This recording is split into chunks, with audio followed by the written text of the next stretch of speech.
I mean, Hey, Mr. good morning. Mr. IT and IT. So, staying back in line. One sec, I can't hear what you're saying. I want to, I just need to get later.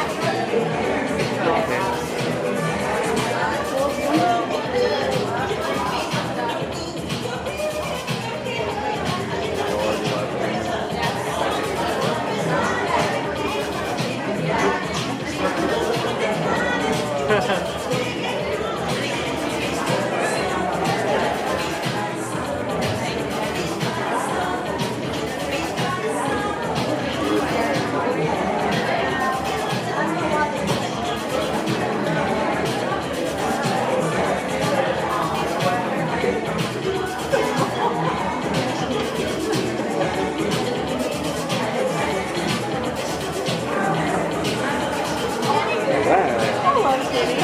Why do you think you're here?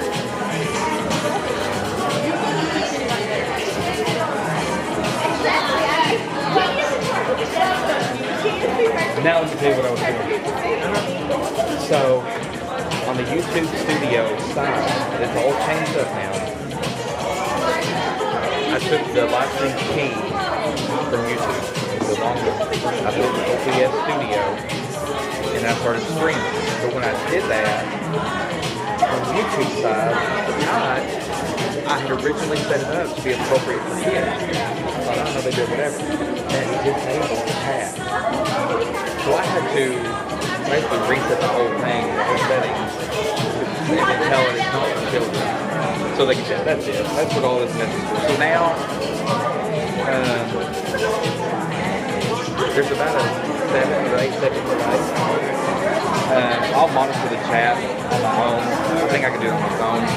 Literally, all you need to do is watch your feed and do this. So, are we going to zoom in or just leave everything? You do what you want to do. What's the Zoom? Yeah. Now, one problem I noticed is this thing here, you have to, like, I think loosen this up. Yeah. So I try to make it level. Yeah. It's going to be a long day. So if you start out at 9 o'clock doing zooming and doing this and all that fancy stuff, people kind of expect that you can't start at 9 o'clock doing that. And then by 11 or 12 or 1 or 2, you're just kind of sitting.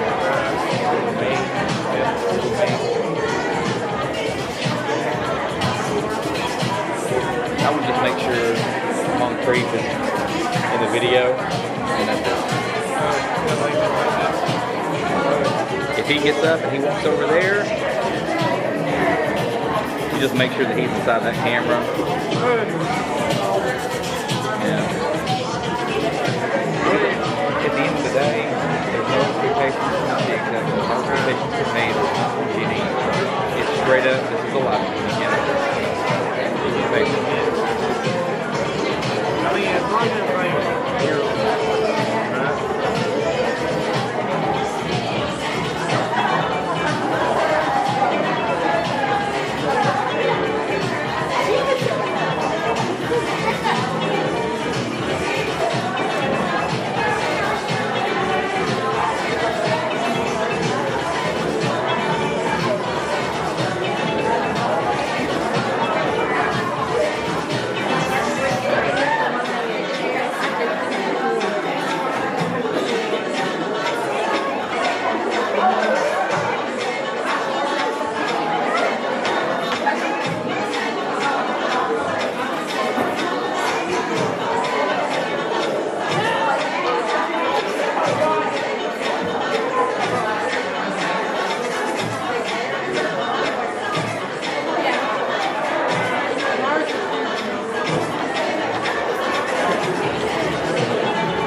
like that KIT. Finally. I like it. Like it. I mean, is this person? Yeah. Like all this story. I mean, it's like you can do your own way. Yeah. It's like a brand or something. Yep. New career. Yeah. You could be that. It looks fancy. Yep. Don't do it. I'll try not to. Because everybody will be looking at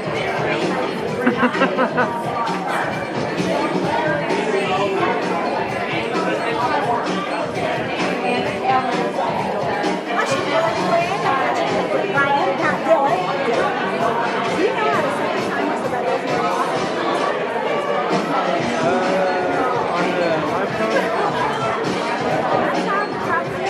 I get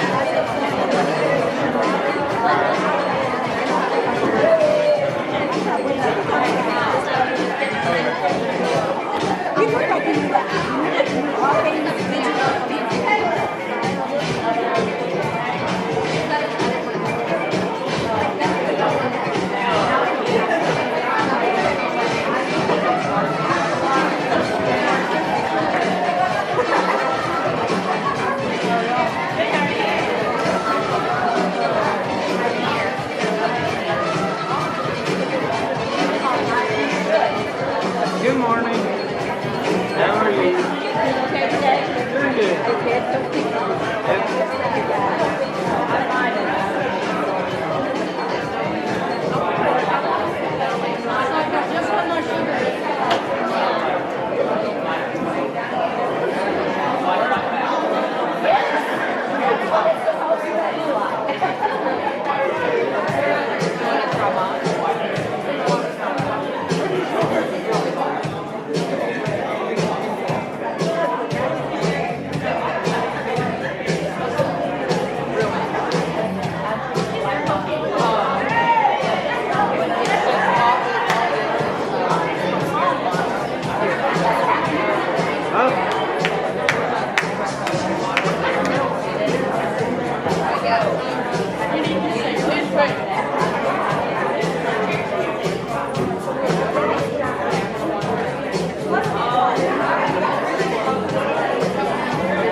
Good morning, good morning. Hey, we're going to have a little dance contest. Who wants to come up and try to win a prize? Come on up, come on up. You want to come up and win a prize? Little Billy Jean. Come on up.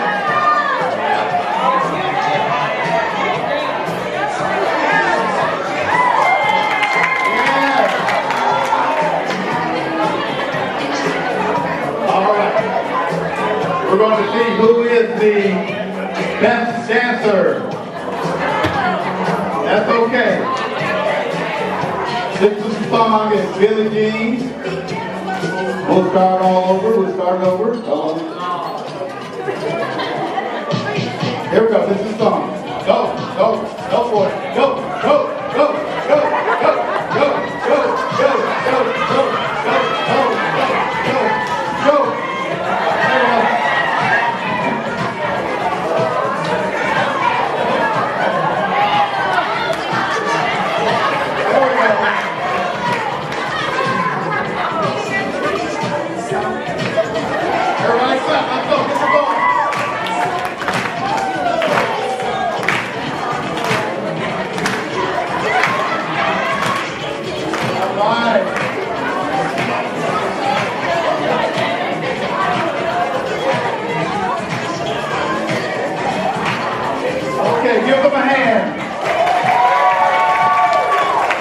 Go give you guys a prize. Come on here, get a prize.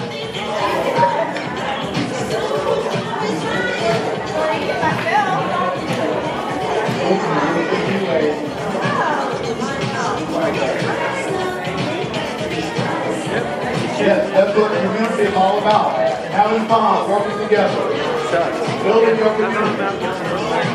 I know we have more dancers in here than I just saw. I know we have more dancers in here than I just saw. Thank you, Dylan. You're welcome. And it is the ultimate dance. We love it. I do.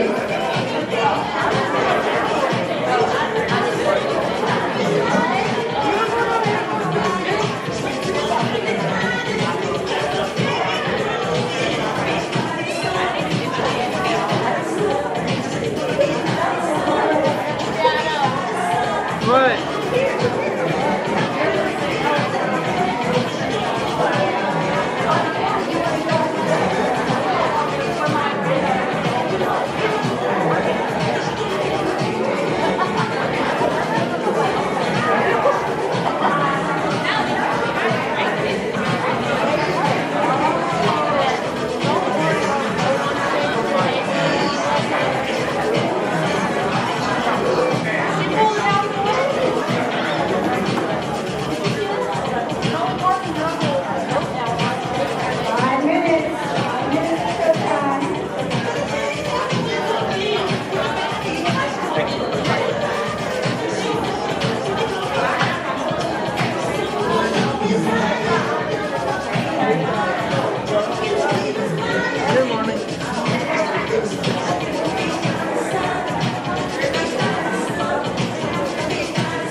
If you have not filled out the small brown card with your first and last name, raise your hand. You still need a card? Right, bring it.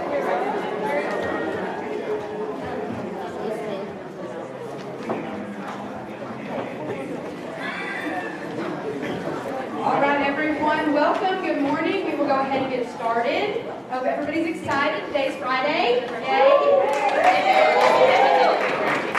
We'll get a little more excited for Friday.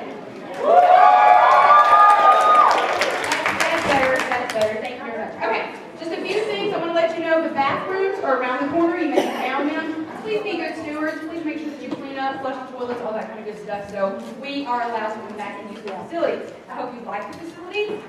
You will get an electronic survey one day next week, just to kind of review some of the stuff. We're always looking at new places, new things. So I would love your feedback on that. So definitely lunch. Let me tell you about lunch. Lunch today, you're going to stay here because you are working your regular hours. And on a normal day, you would not be leaving your classroom for lunch. But we are going to serve you lunch. And we've got a very lovely lunch planned for you. You're going to have barbecue pulled pork, barbecue chicken, baked beans, potato salad, and coleslaw. And your lovely central office managers are going to serve you. So that's fun too. So we'll start lunch around 11. It is a 1.5 hour lunch because to get everybody through the line and make sure you have time to eat. Just remember, please do not leave because you're already clocked in, right? Any questions for me before we get started? I asked if there was any kind of introduction that I could make for the coach and his lovely wife, and they said, we got it. So I'm very excited to just say, what did he tell me to say? He said, here's Johnny. That's what I'm going to say. All right, so we have a couple more minutes, and we'll get started. If you need a ticket, raise your hand. Dejanay, don't raise your hand. I'm not going to. She's been trying all morning.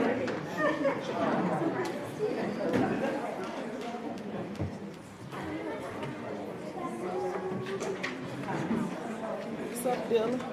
How are y'all?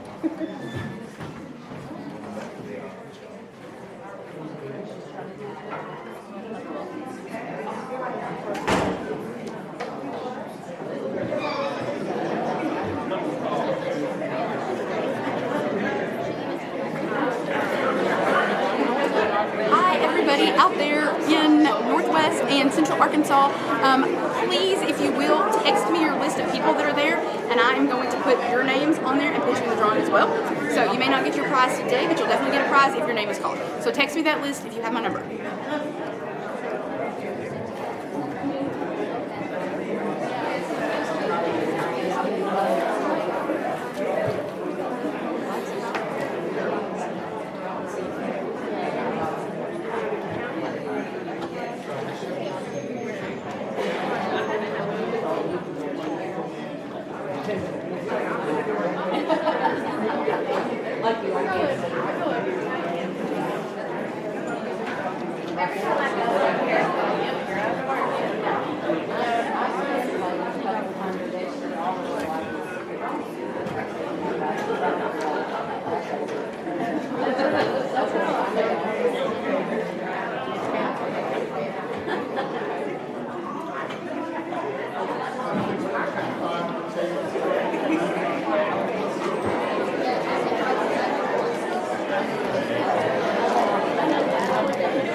While we're waiting, I want everyone to look up the definition of community.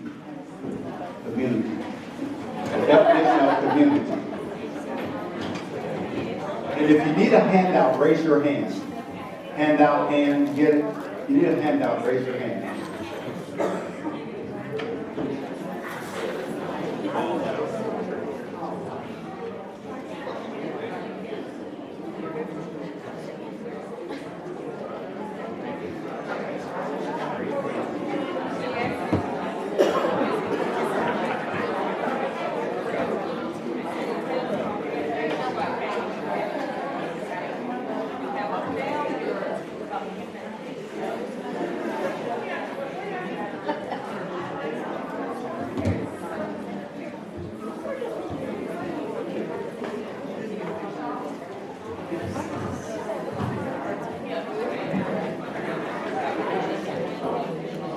How's it going? Good. Oh, no. Get up there. Okay. So this is pretty much what's going to be. Honestly, if we get to the point where I'm thinking like the next time we get different changes, you guys can handle. Okay. Okay, it's 9 o'clock. Who wants to share before we start? Who wants to stand up and share the meaning of community that they located? Come on now. All right, what do we have? Go ahead and stand. I'm going to give you the mic.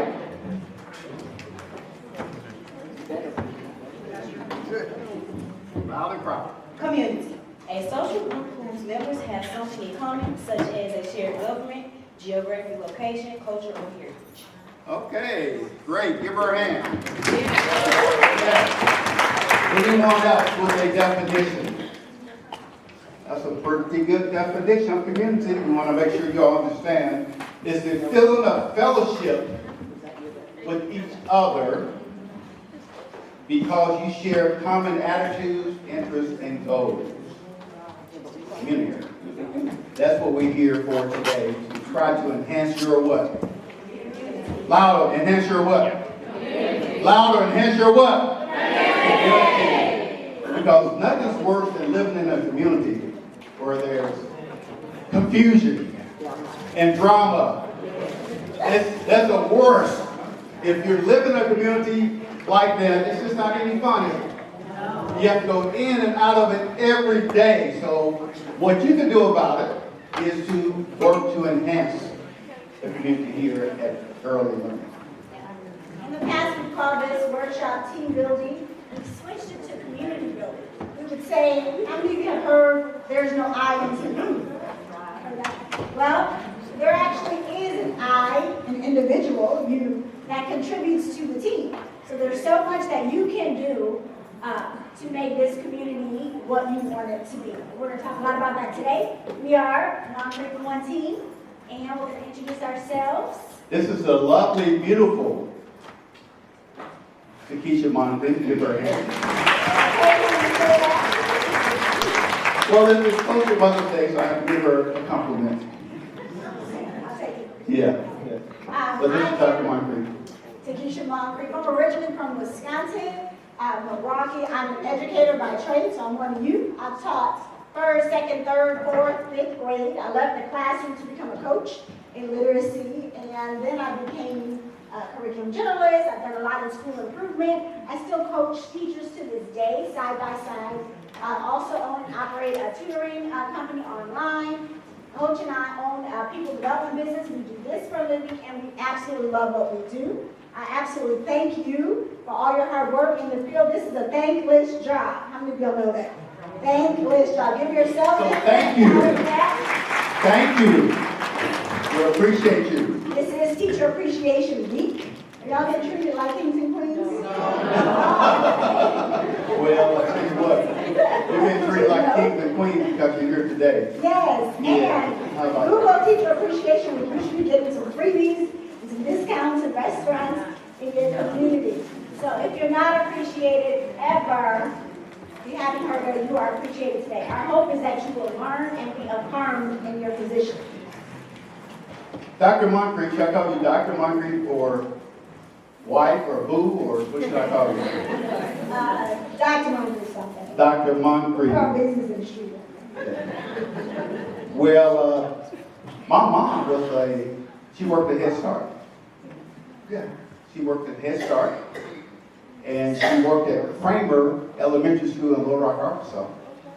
And I remember how hard she worked at her craft. She loved young people. She what? Loved young people. There were 7 of us, so it's not like she didn't have enough kids, right?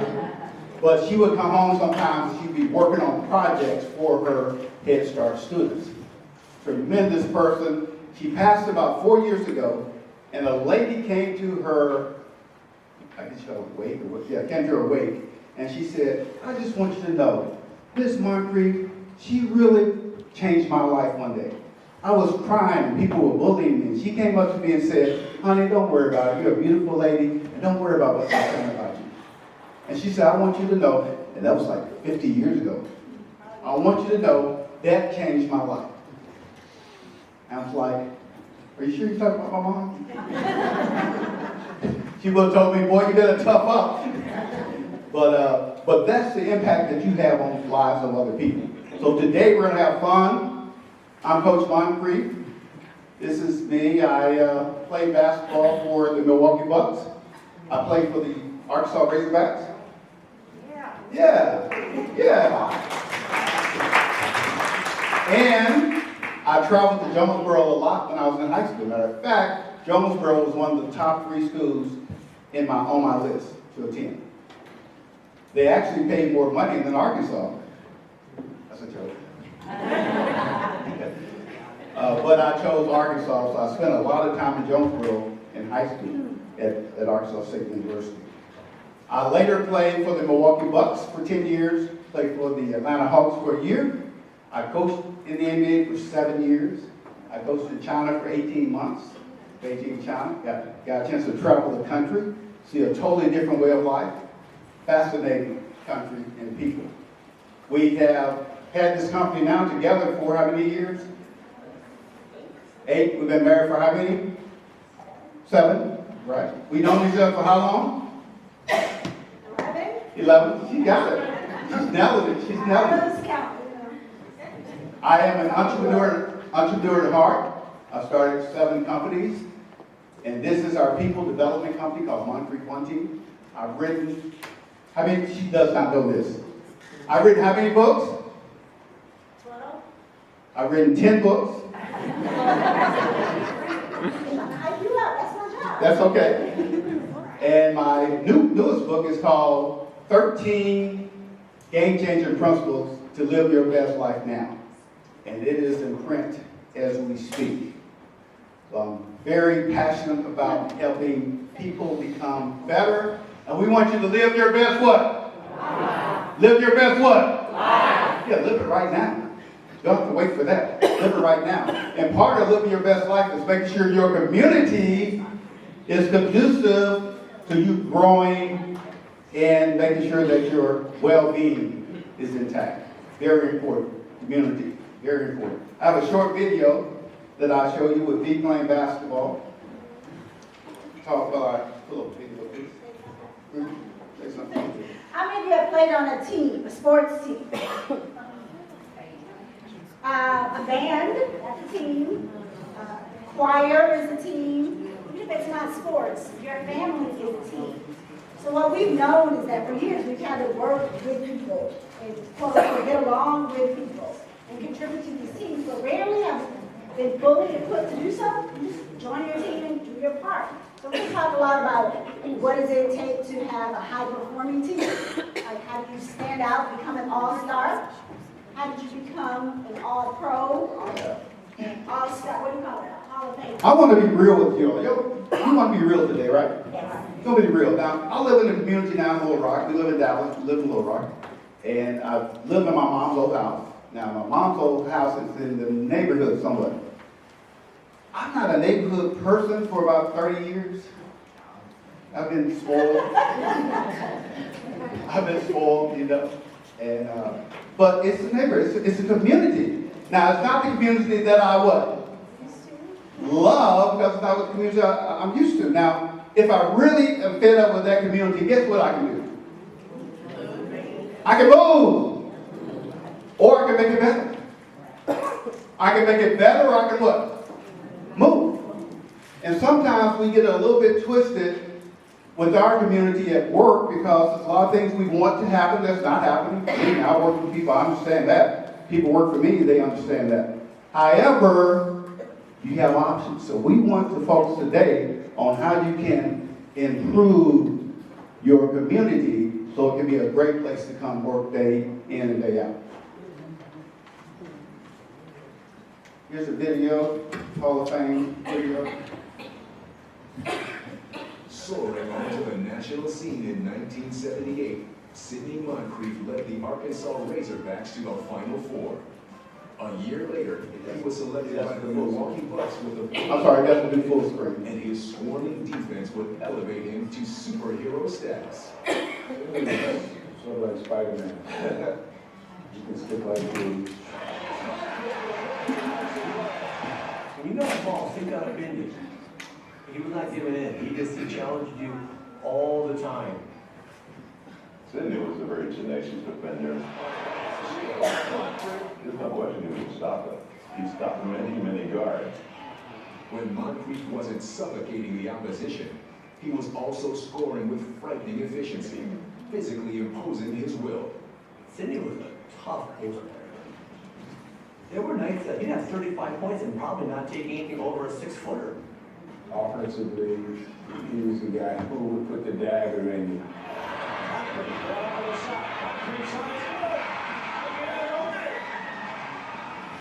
On the talent-laden Bucks team of the 1980s, Sidney Moncrief was a driving force. He was the heart and soul of that team. He was one of the very best at his position for a long time.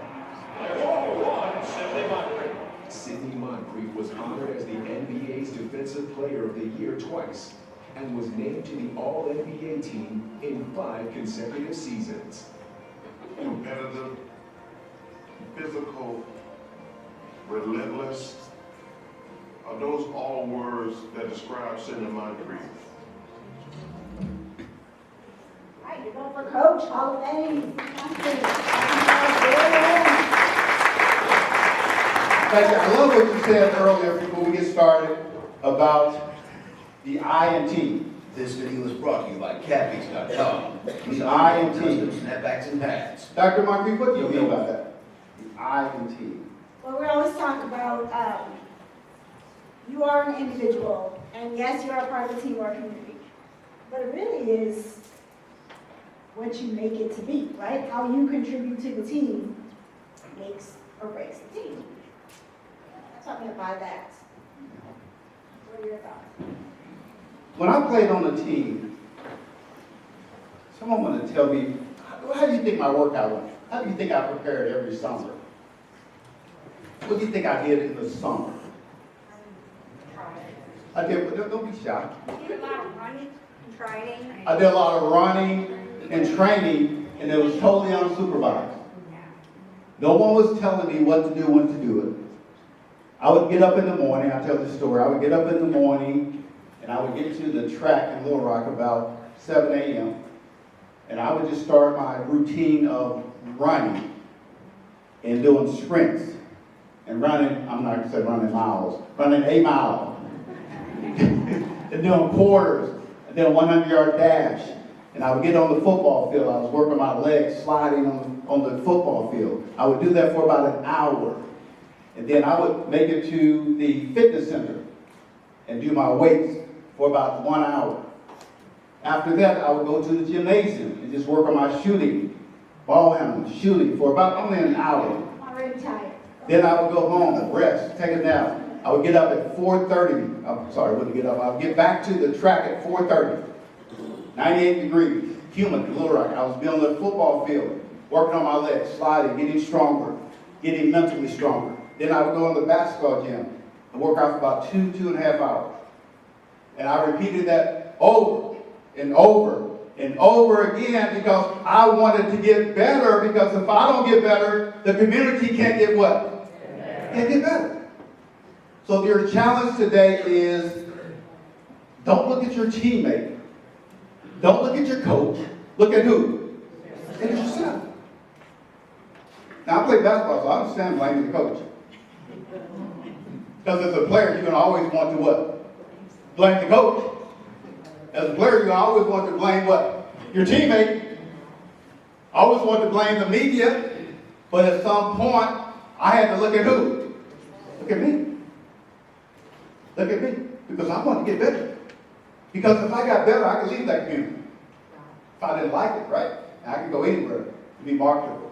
So today, it's all about you and you getting better for the sake of your community. All right, really quick, go to that page in your packet that has a hand. You don't have to trace your own hand, kind of do it for you. All right, here's what I want you to do. You already put your name, your nickname. What do people call you at work? Perhaps. Well, let me rephrase that. Behind your back, what do you call it? What name might you like to be called? Where are you from? Right, at the end of the day, you're working with people, not titles, not positions, years of service, just people. And you need to get to know people to work better with them. Okay, so this is a get to know you activity. It's a little bit easier. In your thumb is universal for good job. Right? I want you to write near your thumb something that you do well, that someone will compliment you for, like, hey, good job, you're really good at. Now, come on, Sarah. She's like, no, Sarah. There's something you do well. Write it down. I need everybody to participate. Yeah, everybody participate, because you're part of this community. What do you feel like you do well? In your workplace, in your household, you do something well. We're so critical of ourselves. All right, that's the thumb. Universal for thumbs up. Good job. Come on, Jaleesa, you do something well. All right, this pointer finger, I'm going to aim it at the sky. I want you to write down a goal you have, or an aspiration, right? Something that keeps you looking forward to getting better, right? I want to become team lead. I want to aspire to finish my degree. Well, I don't know what it is for you, but this finger is pointing up to a goal or higher aspiration you have for yourself. Write it down near that pointer finger.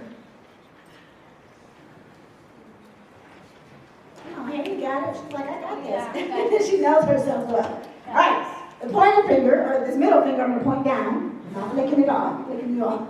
I want you to write your pet peeve, something that rubs you the wrong way at work or about your team. Like everybody right now, huh? That's the easy part. Write in your middle finger something that rubs you the wrong way regarding your team or your workplace. All right, we're on to our ring finger. This is your finger of passion. Something you love, absolutely love, and are passionate about as it relates to your workplace. As a teacher, I'm absolutely passionate about teaching a child to read and love reading. That's my ring finger, passion. What are you passionate about? What do you love?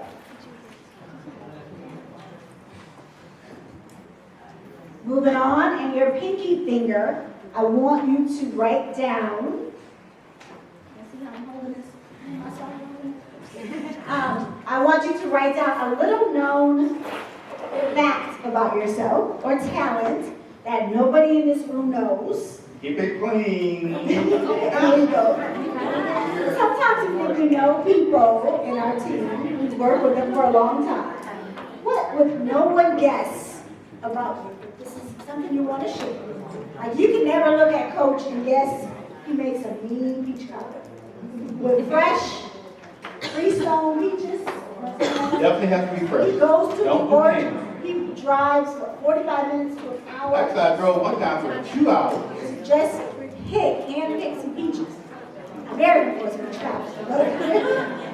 What is a little known hidden fact, a talent that no one in your team knows? Dr. Moncrief, the reason we want y'all to do this is because building your community is all about relationships. It's all about what? Relationship building. And sometimes we work with people and something could be going on in their world that we don't have any idea about. So it's important to know the people you work with. All right, so real quick, a recap.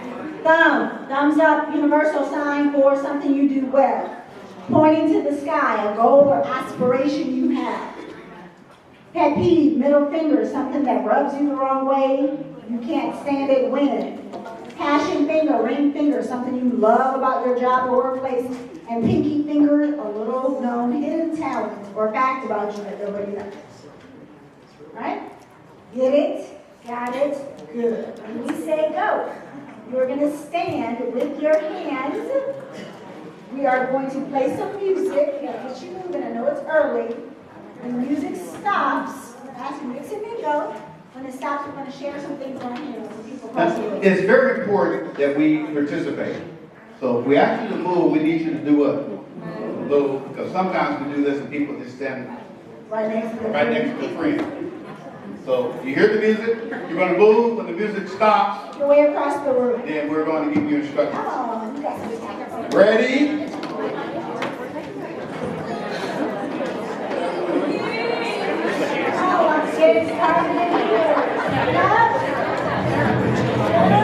Let's get it started.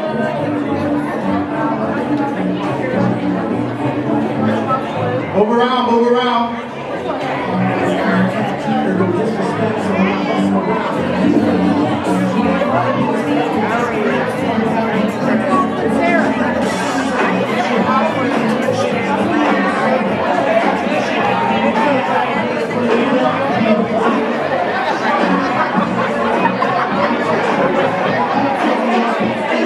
Everybody!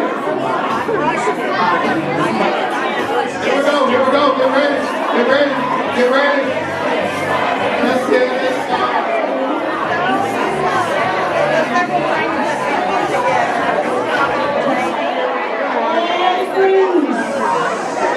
And 3, 2, 1, find your nearest elbow partner.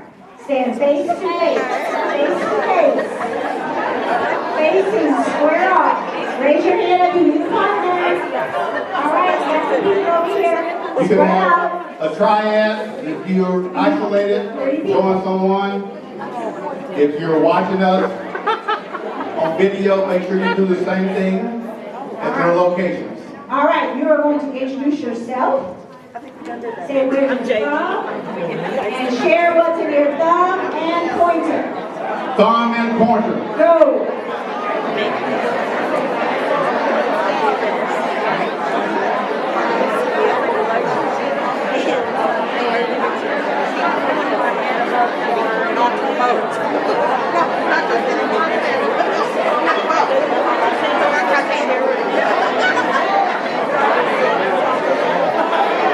You can do 3.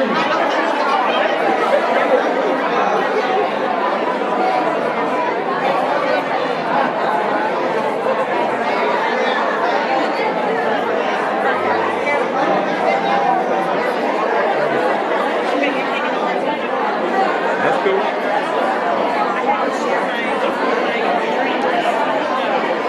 The green. In 3, 2, 1, 0. Excellent. You got your class to count down. How about this one? I'll say flat tire. You let the air out. Flat tire. I can take that back to your classroom. All right. So, pay attention to your body language, okay? If you're talking to someone, look fully present and fully engaged. We like to stand directly in front of someone. You kind of stand off to the side. Are you open? That says, Open means what? I'm here, but I really don't want to hear what you Really have want to to get away say. from you. Really, I really don't want to be here talking to you right now. Right. My child is got your arms crossed. That sends a message. All right, we're going to start the music again. Find someone you don't know. That's the challenge. And go. Go.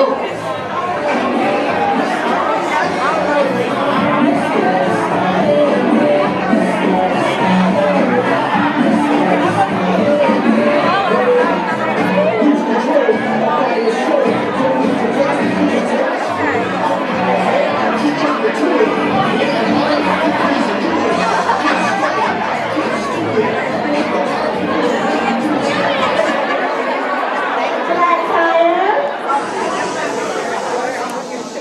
All right, this time, square off. Look face to face with your new elbow partner. Raise your hand if you're still finding someone. This time, you're going to share your middle finger and ring finger. Coach, Dr. Coach. Dr. Coach, before you share, a couple more tips, because we're trying to build a relationship. First of all, what's very important with people, your community, and your students? What's important? What's more important than eye contact? What's more important than eye contact? A smile. A smile, do you know? This is scientific. Our coach talking. People that smile more than people that don't smile make more money over their lifetime. That's a study. There we go. People that smile more than people that don't smile are promoted more. They're perceived to be more approachable. People can follow their lead. They're pleasant. Number 3, this is only 3 of probably 8, many. People that smile more than people that don't smile live longer. That's a scientific fact. And I'm going to give you a bonus. People that smile and are friendly to other people get what they want.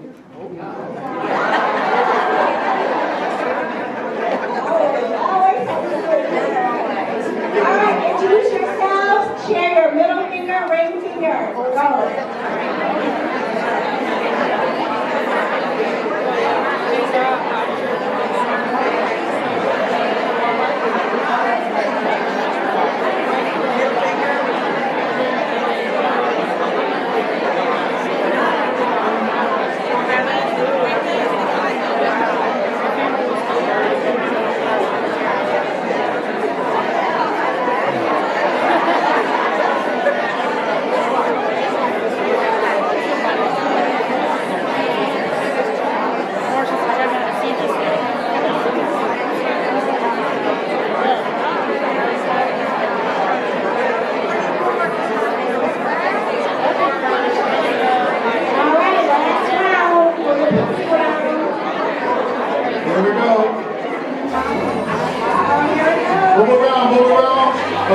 Eagles win, community.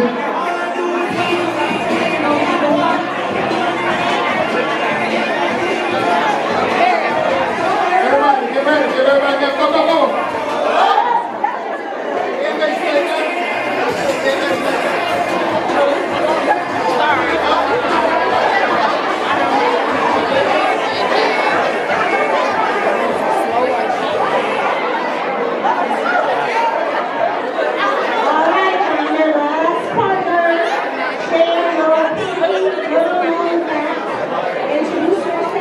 Show your pinky finger.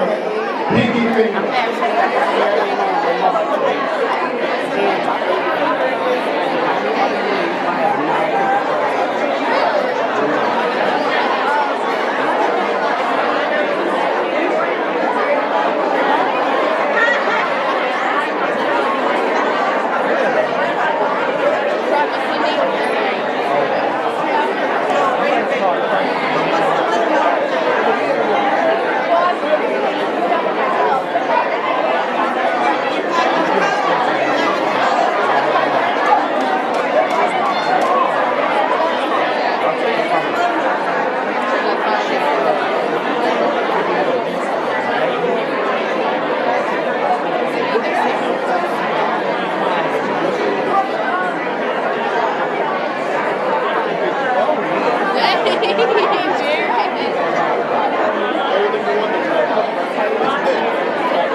All right, here we go. Before you sit down, we're going to do something called the speed meet and greet. This is a contest. What prize? For 1 minute, we want you to quick, meet and greet as many people as you can. Before the timer stops, you need to know their name. Uh-oh, look. I already counted yourself out. Just ask them. Okay, here's how I look. You have to ask your name, give your name, and then pay them a compliment. So I will say, I'll go around and say, hello, my name is Coach Moncrief. What's your name? I'm Tanisha. You are beautiful, Tanisha. Thank you. Hey, what's your name? Hi, brother. I'm Tanisha. Many people in here, 1 minute. Keep track, keep track.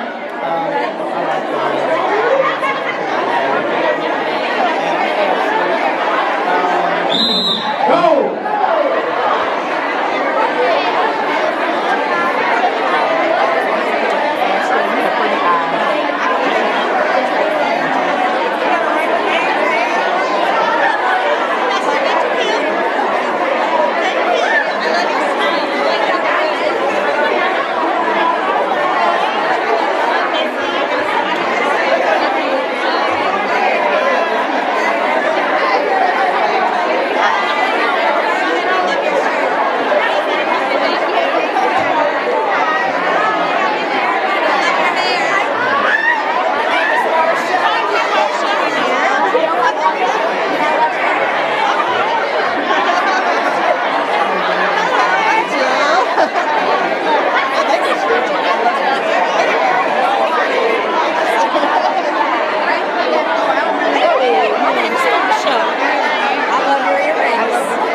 Make your way back to your seats, and we're going to get a count of who greeted it and paid the most compliment to one another.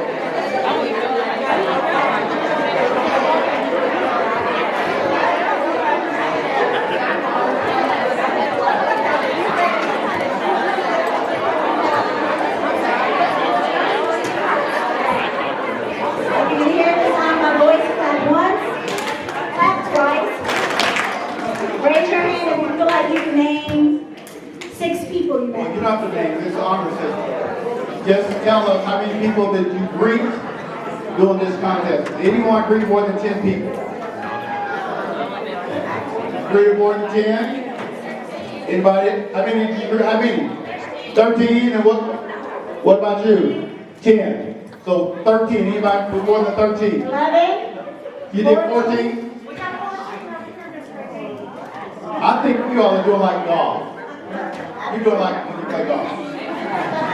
When you play golf with someone, you get a score on every hole. And what you do is you wait for the person playing golf to give their score. So if she said I got a 5 on the hole, I'll say I got a 4. Right? The par 5, she got a 6, I got a 5. So to get 14, anybody with more than 14? Come on up and get a prize. Give her a hand.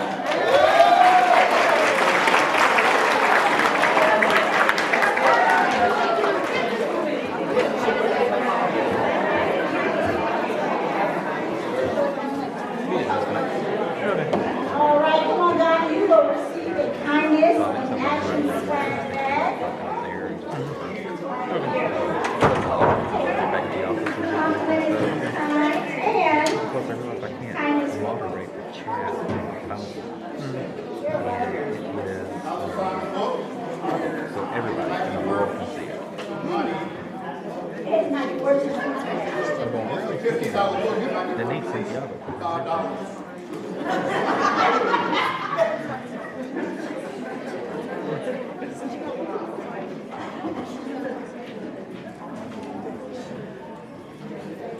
Everybody say high five. I'm going to go over the 5 principles that are going to govern our day.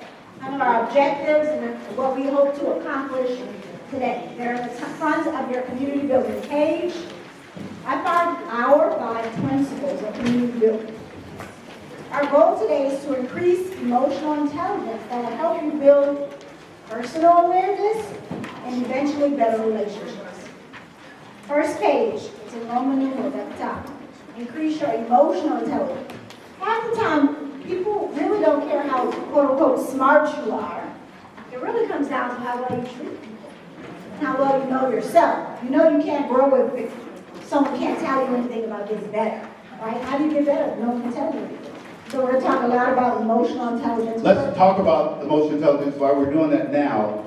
There are 5 components of emotional intelligence, and the definition is your capacity to manage your relationships and your emotions.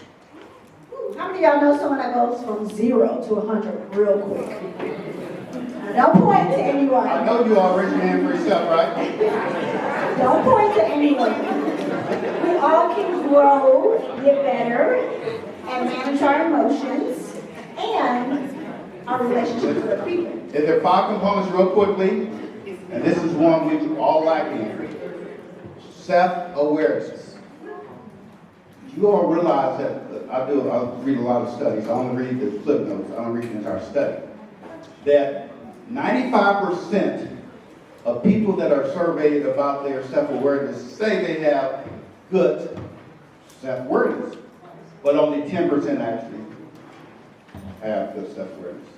So that's one that we miss a lot because we start saying him and her, and when really it's what? A lot of times, us. So self-awareness is 1. Self-management, what she's talking about, go from 0 to 10 real quick. That's self what? Self-management, self-regulation. Number 3 is empathy. Empathy. Number 4 is motivation and discipline. And number 5 is social skills. What's social skills? Name a social skill. The ability to Communication, social skills.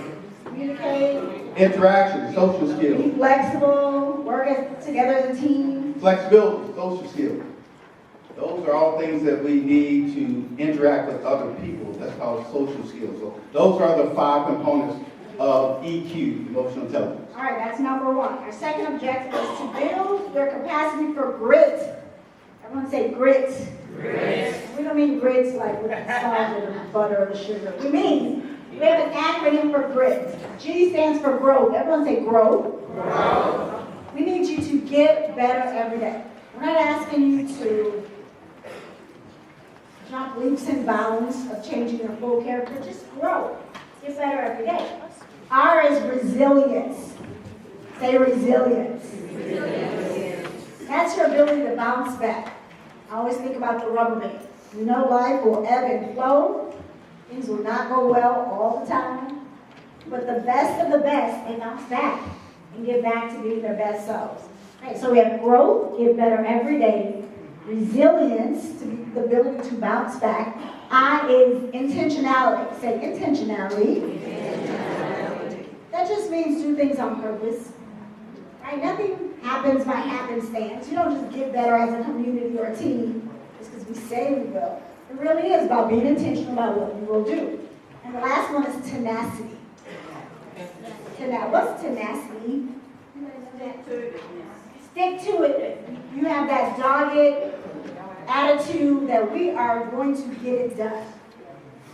Tenacious. Be tenacious about it. Or, as you say, well, maybe you're on the wrong team. If you're not the one working towards the goal, consider putting your effort elsewhere. We love that. So today we'll talk about grit, building your capacity for grit. Number 3, provide more engagement and opportunities to build relationships, confidence, and inclusion.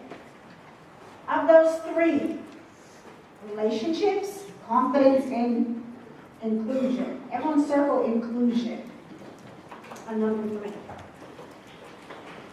Everybody wants to belong and feel like they contribute, that they're valued, that they have a voice in the workplace. It is our job to create an inclusive environment. Most people think it falls on leadership. It can, but it also comes from the inside out with team members. So we're going to talk about inclusion today. Number 4, we believe all individuals should understand and respect diversity, inclusion, and equity in all respects. We're going to talk a lot about how we may be more alike than we think. And if you think you know someone in their background, perhaps because we're generalizing or stereotyping, you may not. So we'll have a chance to share our stories today. And lastly, organizational growth, growing as a team, which encompasses all of these pieces. So that's what we hope to accomplish today. We're going to watch a short video. And of the 5, since we have 2 sessions scheduled, we're going to focus on the top 3 today, not the last 2 that was covered. Watch the video.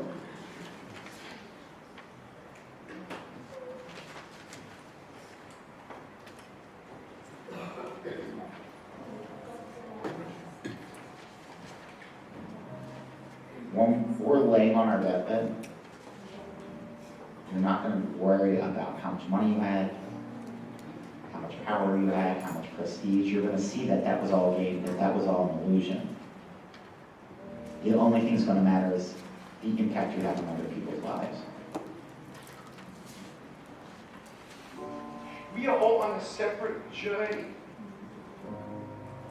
But the beautiful thing about our life here on this earth is at my funeral, they ain't going to talk about my success. They're going to talk about who Nick was, and how Nick lived, and how Nick loved and encouraged. Success is incredibly important, but even more important than success is having an impact. It's knowing you haven't walked the planet in vain. It's knowing that because you've been here, you've blessed lives, you've developed people, and you have made the world a better place. The effect you have on others is the most valuable currency there is. Everything you gain in life will rot and fall apart, and all that will be left of you is what was in your heart.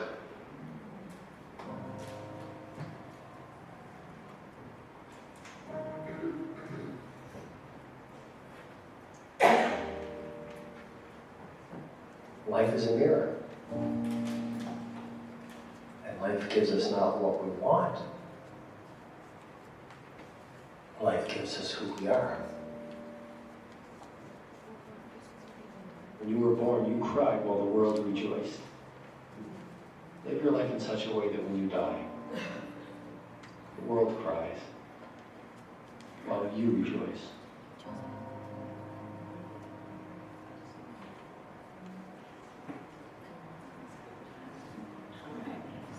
Thanks for the aha. It's crying, stop it. That is so true, right? At the end of the day, it's really not about all the statistics, and it really is about your impact. As an educator, you know, you have that on the families you serve, the communities you serve, as well as your coworkers. I want you to do something at your table. People can't assume they know who they're working with, okay? There's a lot of stereotypes, there's a lot of generalization out there, but we're going to here to set the record straight. We get to be the counter stereotype, present the counter stereotype, so people get to know the real you. On your table are Post-it notes. I want you to grab 2 of them and put them side by side.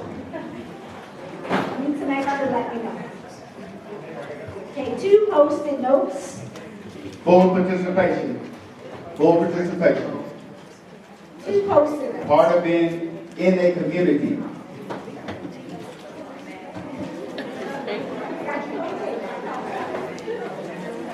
All right. Everyone needs 2. Every person needs 2 Post-it notes.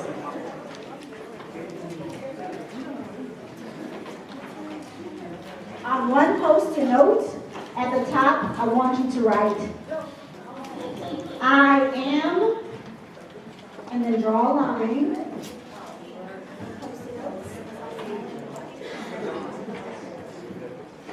Share Post-it notes with your neighbors. I am, and I want you to draw a line, and then write the words, but I am not, and draw another line. Raise your hand. If you need sticky notes, raise your hand. If you need sticky notes, raise your hand. I will. I'm going to repeat it. On the top, and I usually demonstrate, shame on me.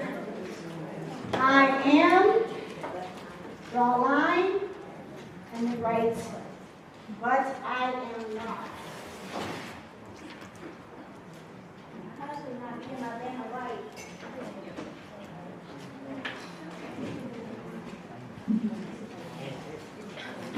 So think about how you identify. And I mean, as a person, we are so diverse. We're diverse by ethnicity. That's one of the first things people always think. Is it a black, white, Hispanic, Latino? No. Think about other ways that we are different. Diverse just means different. Give me one. Shout it out. Shout out ways that we are different. Personality. Age. Personality. How much money we make. Where we live. Where we come from. How about our skill sets?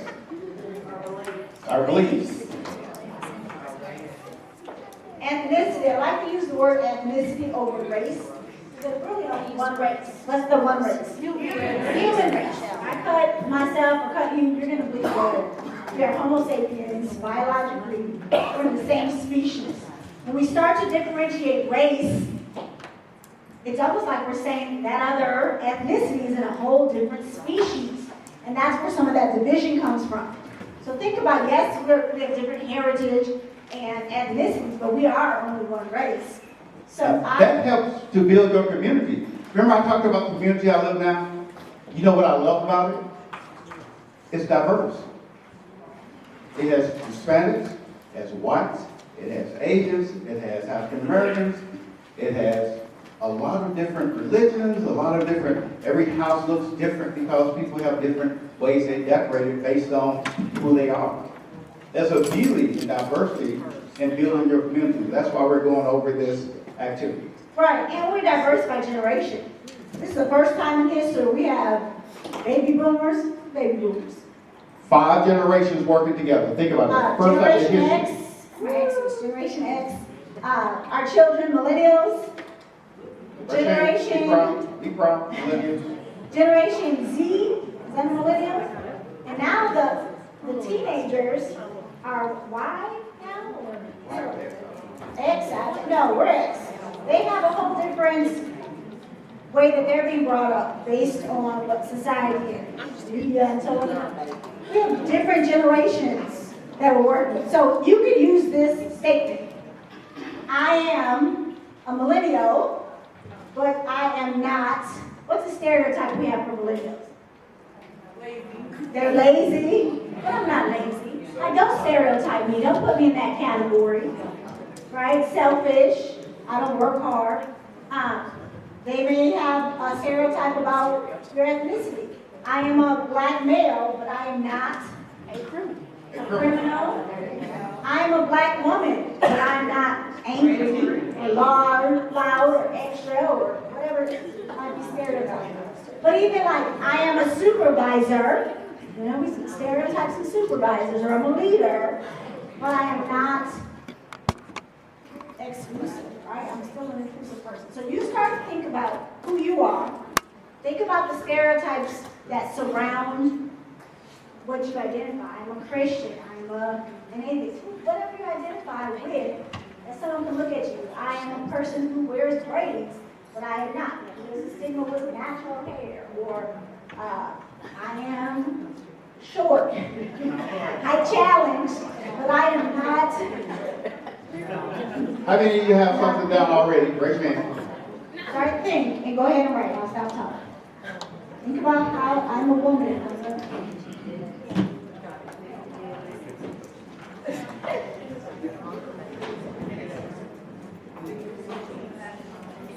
What counter stereotype can you offer? I am from Little Rock, but I am not. What do you say about Little Rock? I'm a bad driver. I'm not a bad driver. Not a bad driver.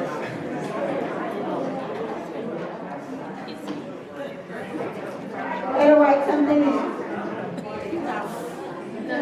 Share it. Dr. Moncrief, I think we have. Personality. I'm outgoing, but I am not. What else? Just share from where they are. So there's so many. All right. On your second post-it, I want you to write, I am, leave a blank. On the second post-it, I am, gonna leave a blank. We're still talking about diversity. And the next word, instead of but, you're gonna write and I am. So here's something that we can do to shock people's system and offer a counter stereotype. I am a former teenage mom. I had my daughter when I was 18 years old. And I have a doctorate degree. Right? Like, oh, because people automatically equate teenage pregnancy with poverty or being undereducated. Right? So I offer a counter stereotype. Right? I am a basketball player, athlete, former athlete. And I have written how many books? I'm just kidding. 11, and I have one that's been printed now. Come on. So you get to present the counter stereotype. No one looks at athletes and think they should be authors, or that there will be multiple well-written books. So think about your counter stereotype. People will never look at you and guess. Just because they put you in a category, right? I am this and I'm this. Boom. This is off subject, Dr. Moncrief, but I like teachable moments. How many of y'all, when we did the finger and you did the pointer, remember your goals? How many of y'all have goals that you listed that you feel you're going to achieve? Okay, good. Good.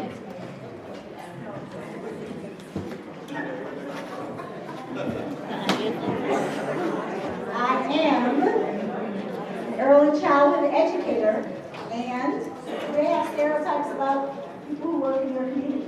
You guys get to present. Okay, Dr. Moncrief, let's go ahead and get someone to stand up and inspire. All right, we want a couple people to share loud and proud, and then we'll have you share your things for the shy. Who wants to share their counter stereotype? Anybody on this side? One right here, Coach. I am, but I am not. I am a strong woman, but I am not me. Love it. I heard her on that side? I am a strong. I am a strong woman, but I am not me. Okay, I'm a strong woman, but I'm not me. You will paint strong as me. Me. She laughs, so I don't know about that. What do we have on this side? I am, but I am not. We'll go here and then here. Okay. I am a strong personality, but I am not heartless. Oh, great. I'm a strong personality, but I am not heartless. Yes. I am respectful, but I am not naive. I am respectful, but I am not what? Naive. Yeah, okay, twisted. All right, hold on, I'm here. I am an individual with a visual impairment, but I have a master's in rehabilitation counseling.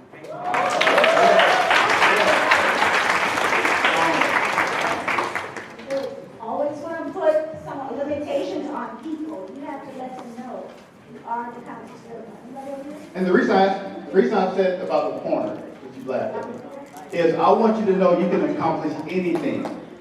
You can accomplish what? Anything you're willing to put the time and effort and focus into. There are no limitations. None. And you all need to understand that you have the power within you to achieve anything you would like. I am a twin, but I am not identical. Say that again? I am a twin, but I am not identical. Okay, you're twin but not identical. All right, why don't we let them share at the table? Yes, let's do this. The more people have an opportunity to talk, share across your tables some of the things you wrote. Take a couple minutes. What counter stereotypes? And then we'll stop after this. We're going to have a drawing and a break. Share, we're going to drawing and a break.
Okay, I think 5, 4, 3, 2, 1. This is all part of building your what? We can't build a community unless we start to know each other better and support each other better and stop looking at the other people and start focusing on who? And stop putting people in a box. Painting people with a broad brush. There is no monolithic experience. Not every black woman that grew up in Arkansas had the same experience. Not every male, not every early childhood worker has the same experience. Just because you went to this university. Everyone is an individual, and the sooner we start to look at them as individuals, the better we'll get. All right, drum roll, please.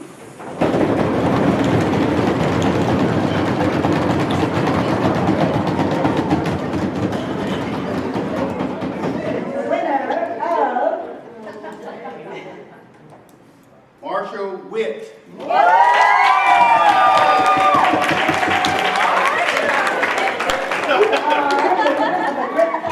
Kindness book. P. Shepherd.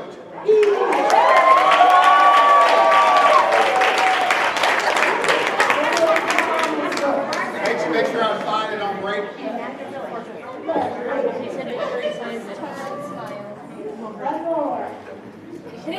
We are going to talk a lot about kindness in the workplace. That was our initiative last year, and I was so passionate about it, I just wrote a little simple book about kindness. And we are, Just really quickly, I'm sorry to interrupt. Do you know that kindness can transform your entire workplace within 30 days? Literally, all you focus on is being kind to yourself, even sometimes we're horrible to ourselves, and to your neighbor.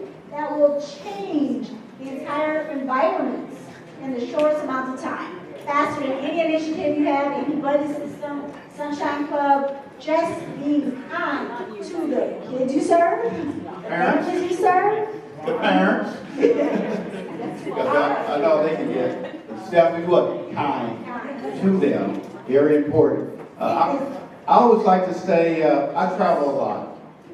And I certainly come in contact with a lot of people. I would say when I travel, I get what I want 80% of the time. Why? Because I'm nice. I smile. I'm respectful. I pay sincere compliments. I do all those things because people want to feel good about what? Themselves. Real quick, flash a smile at your neighbor. Turn to your neighbor and smile. Smile. Look to eye contact with somebody and smile. She didn't want to smile. She made me smile. Smile is contagious. What happened to the energy in the room? It went up. Smiling is free. It's contagious. My friend over here didn't even want to smile. She just wanted to get a hug. But when someone smiles at you 9 times out of 10, you're going to smile back. It takes more energy to get a funky face than to smile. And kindness is very similar. Kindness is contagious. And just by being in the proximity of someone being kind, you feel inspired to be kind. Even if that kindness wasn't even toward you. If I see you two being kind to each other, I'm like, oh, that was kind. Let me come and be kind to someone as well. So we'll talk more about that. Take a... Well, not yet. 2-minute break. Because I'm not a smiler. She'll tell you. People that see me, they know I'm very intense. I don't smile much. What was an I in the acronym for GRIT? It was an I. It was G-R-I-T. Intentionality. There we go. Every time I'm in a situation where I know I have to do a smile, I'm calculated, I'm measured to do that. And a lot of times we just live our lives. I was like that also. And we don't really care about how we look to other people, like facial expressions. So I have to tell myself, Sidney, smile. I have to really tell myself, talk. Smile. Find eye contact with 5 people and smile as you go on your break. On your break. 10-minute break, guys. Technology, take your phones, 10 minutes. check the restroom, grab some snacks. Be back in 10 minutes.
I need 4 volunteers to come up to see me real quick. 4.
Marsha's out there.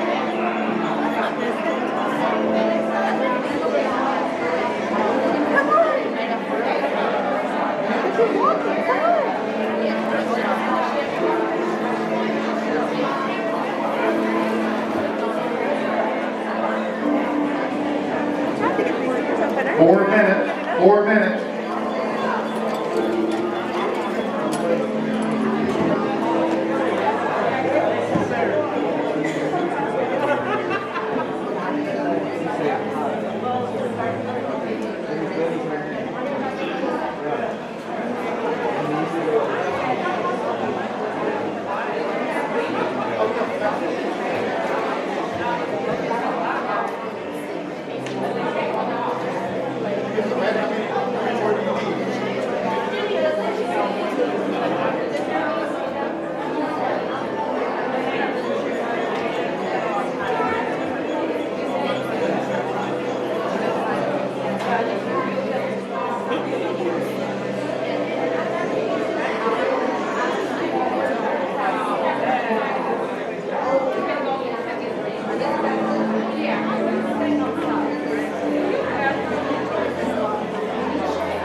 fit well.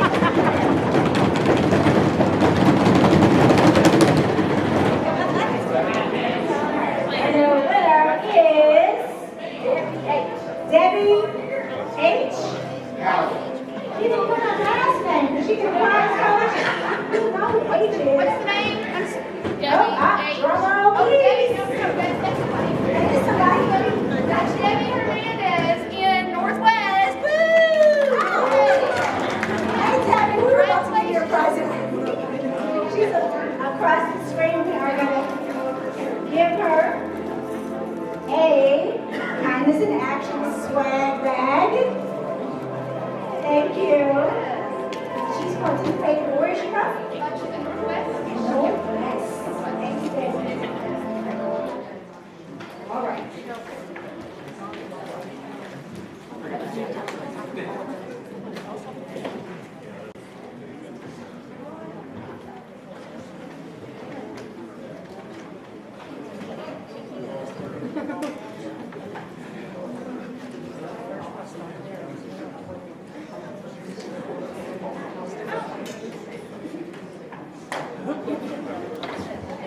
All right, we have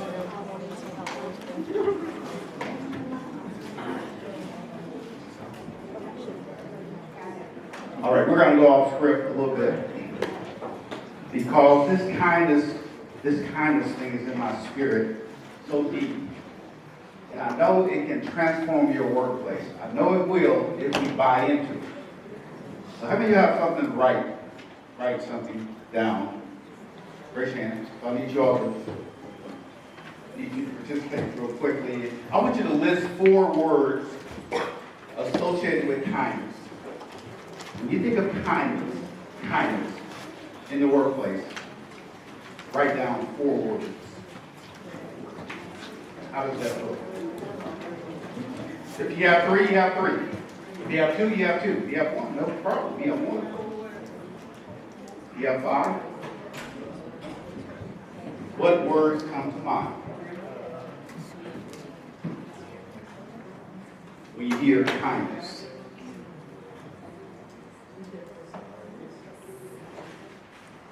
Because I know I like my community to be full of kind acts of kindness.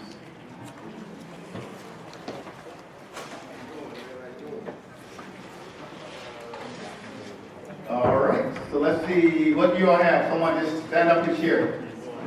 I said empathy and respectful. Empathy and respectful. How many of y'all concur with that? Raise your hand. All right, what do you have here? Respect, care, and what? Share. Very good. Listening, ear, and support. Assisting, helping. Those are all words associated with what? Kindness. How about being considerate? Right? Kindness. How about being generous? Kindness. Kindness can transform everything about your community, which is pretty amazing. It is more powerful when we do acts of kindness. Because it's okay to say kindness, but how about doing acts of what? Kindness. I'm going to give you 4 words, 5, real quick, that I identify with kindness. Number 1 is mindfulness. Everybody write down mindfulness. It's the state of staying in the what? In the now. In the present. It's the state of knowing what's going on inside of you and around you and with other people. That's mindfulness. And the reason we're not kind all the time is because we're so selfish, I'm included. We're so selfish that we're not really considering what's going on with the other person. We're only concerned about what's going on with who? With me. Or we're living in the past, something they did to us in the past, and we're not dealing with what? Right now. So mindfulness is a powerful tool if you want to accelerate your community with acts of kindness. The second word is, someone said, Empathy. Not sympathy, what? Empathy. It's very important. That means you understand. You don't only hear what's going on with someone, you what? Understand what's going on with someone. Dr. Moncrief, how many types of empathy do we talk about? Typically, we like to highlight 3 types of empathy. Empathy doesn't look the same. Just like respect doesn't look the same for different people. That's how you get to know people. But emotional empathy is what we're mostly familiar with. Like when you see something that makes you cry on TV, right? You're like, oh, I can relate to that. Or even if that never happens to me, I can feel what you're feeling. Emotional empathy. How many of you have emotional? That's your dominant. Okay. Another one is intellectual empathy. Like, I don't know what you're going through. I really can't even feel that. It's unfathomable, but I understand, right? Like emotionally or cognitively, I understand. From an intellectual standpoint, you understand. Right. I can understand how that could hurt your spirit or break you down. And the last one is kind of leads you to action. It catapults you to do something about it. It's more compassionate empathy. I'm sorry that's happened to you. Is there anything I can do to ease your pain, right? Like, I feel what you feel. I've never been through that. I don't even know if I can fully understand it, but I definitely want you to be in a better place. Is there anything I can do, right? So when we work on our empathy, it can look like those 3 different types. Emotional empathy, someone may just want you to get excited about what they're excited about.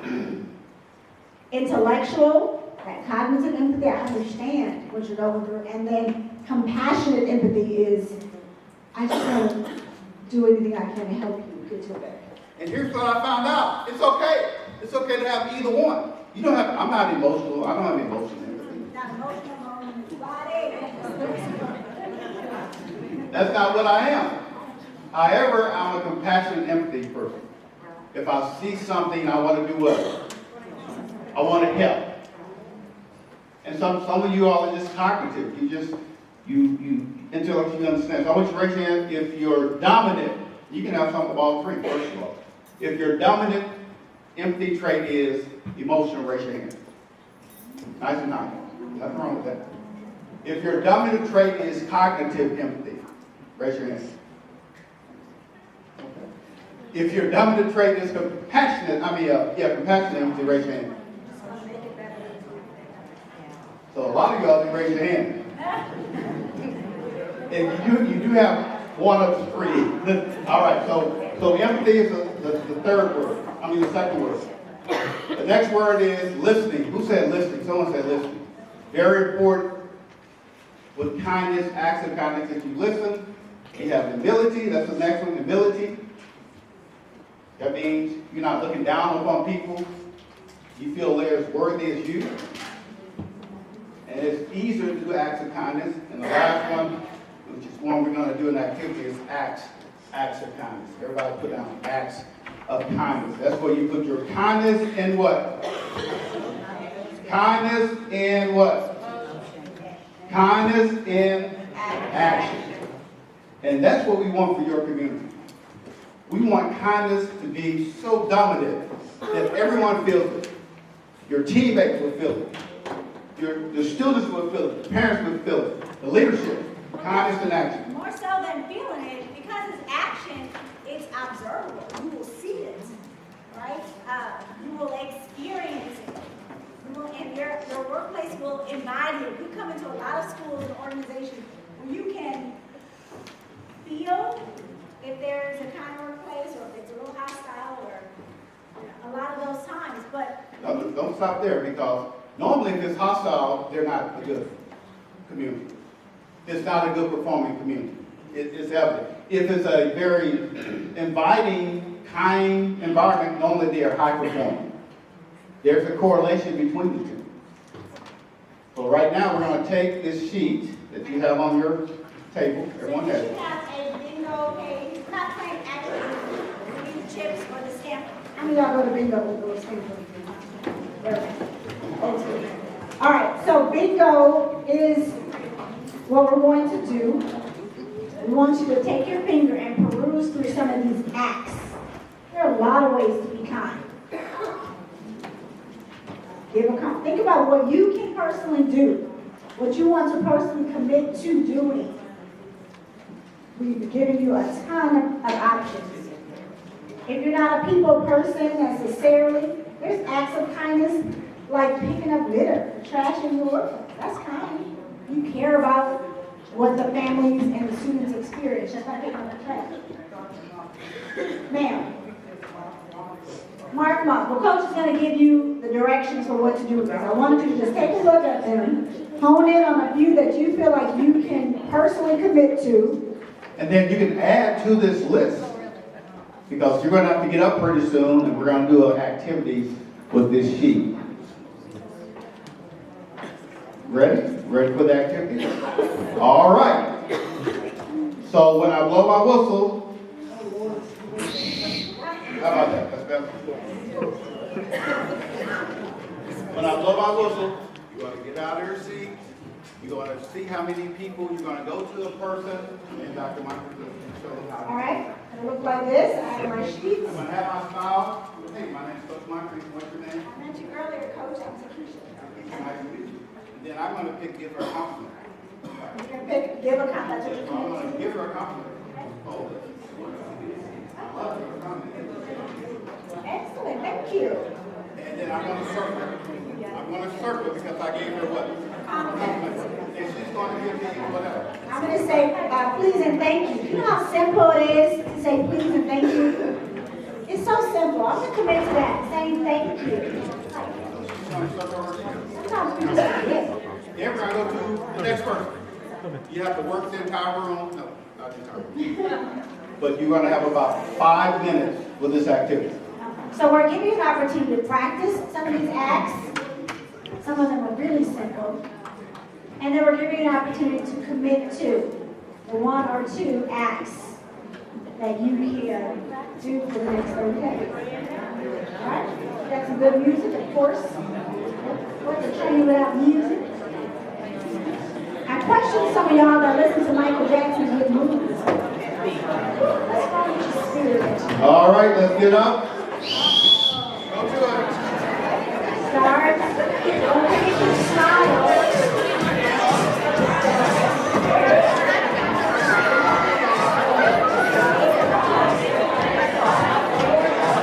Hi, Dylan. That's a nice shirt. Thank you.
want to donate to me, I get somebody on.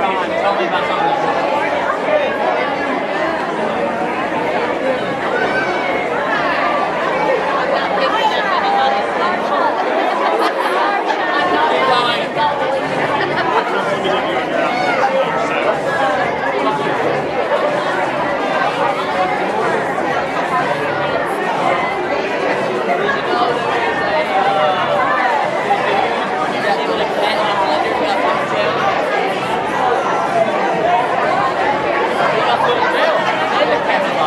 That's how it's possible.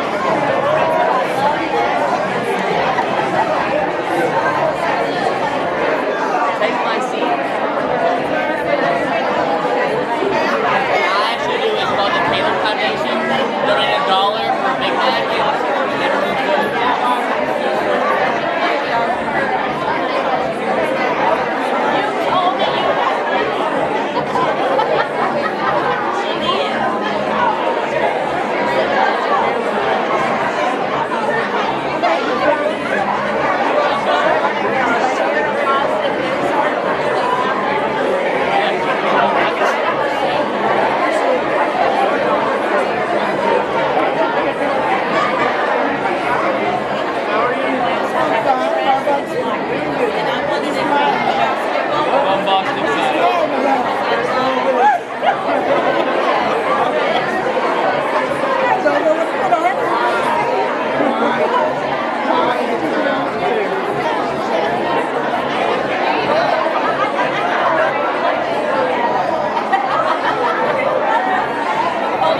Okay, we're about to wind down. Great work, outstanding job. 5, 4, 3, 2, 1. We can be seated.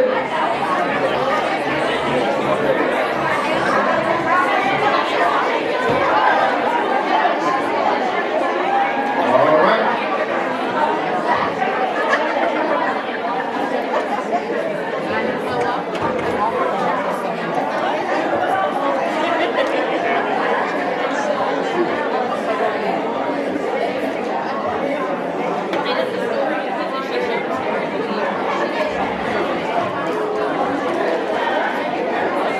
Okay, make a count of how many circles or check marks you have by an act of kindness.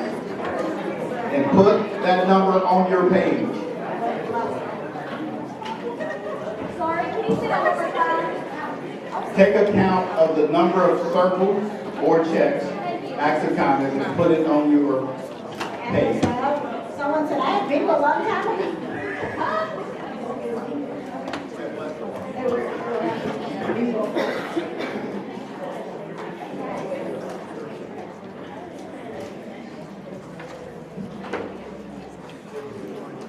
So for those of you that we're casting out to, our activity was to practice acts of kindness.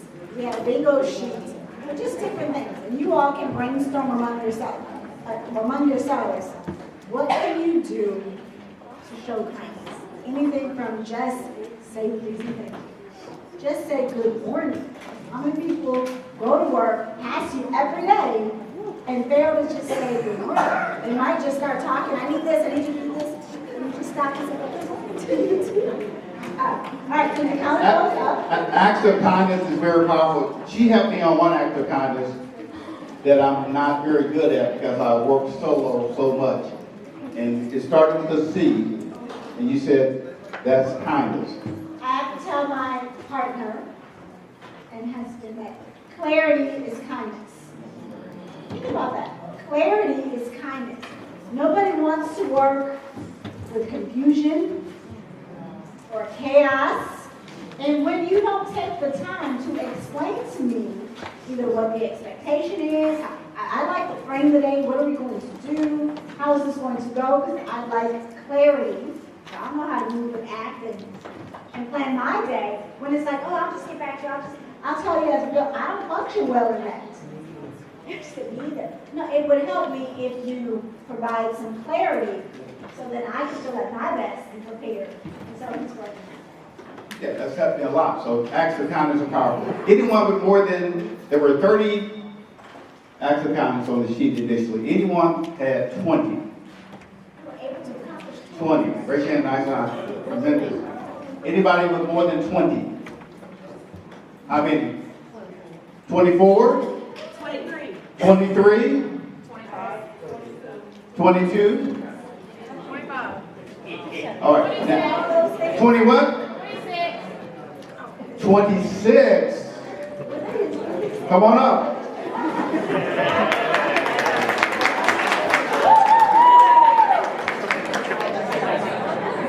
Congratulations. 26 is a big number. We have the honor system working today, so we believe you. I'm just teasing. Yeah. Go ahead and get one of those kindness books. Thank you very much. Give her a hand.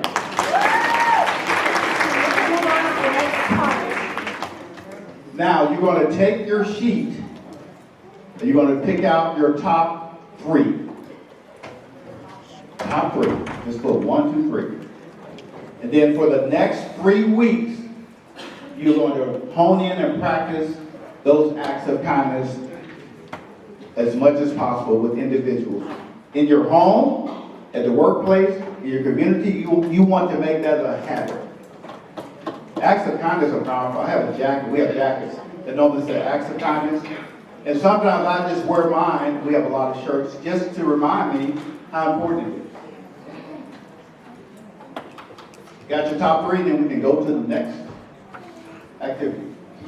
All right, I want you to stand if you are caring for a parent. Aging parent, stand. Remain standing. Look around. We never know what people are going through, right? Stand up if you have teenagers in your household. See? You never know what people have now. Stand up if you have toddlers in your household. So that's babies or grandbabies. Stand up if you have a spouse that's acting like a toddler.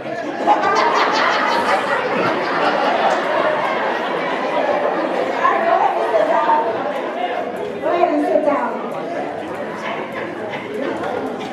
Sort of like Dr. Moncrief, why did you ask that? And the list could go on and on. Raise your hand if you are in school right now, you're taking classes. Raise your hand if you drive 45 minutes or more to work. We don't know people's stories. We don't know currently what they're going through.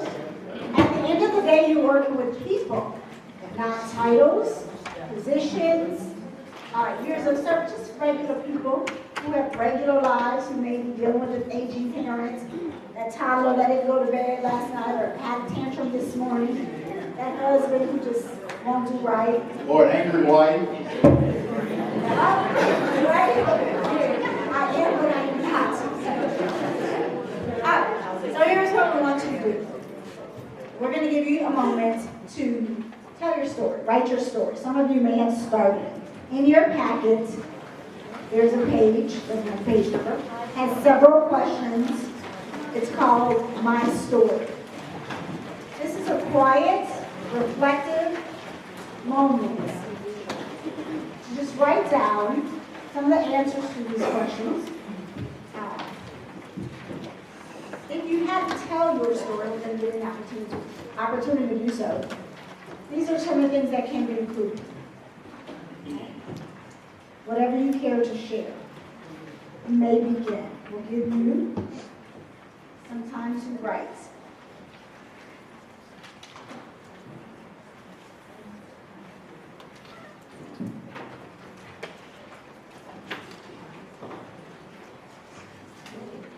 Individual.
have already completed this, and some of you are just doing it right now, so we're just gonna give you an opportunity to finish that out.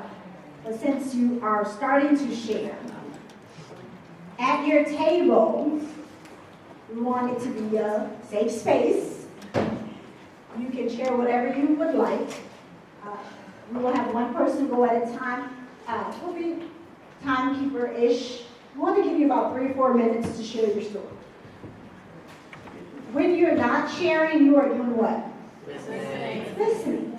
It's so human of us to want to interject or ask questions, but you can save your questions or your compliments, because it's kind of just saying, wow, right? You're very strong, or thank you for sharing. You can save your compliments and or questions to the end. You can volunteer to go first, or someone can volunteer you to do so. But we want you, each person, to have an opportunity to share, and then afterwards, someone can inquire and authentically be genuinely interested in another person's story is kind of as well. Okay? Questions are very powerful. So we definitely want you to ask questions for clarification. All right, so select or volunteer first at your table to share your story. You can lean in if you feel like you need to. You can hear everyone. Some of you all have more people, so keep that in mind next time.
We have 3 minutes remaining.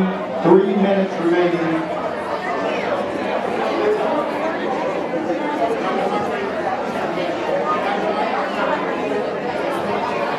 Dr. Moncrief, please come to the front.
Flat tire. I like the whistle so much better. So over that whistle. All right, let me ask this. Do you find this activity impactful? And I can ask, in what ways was this impactful for you? Whoever wants to share. As a, shout it out.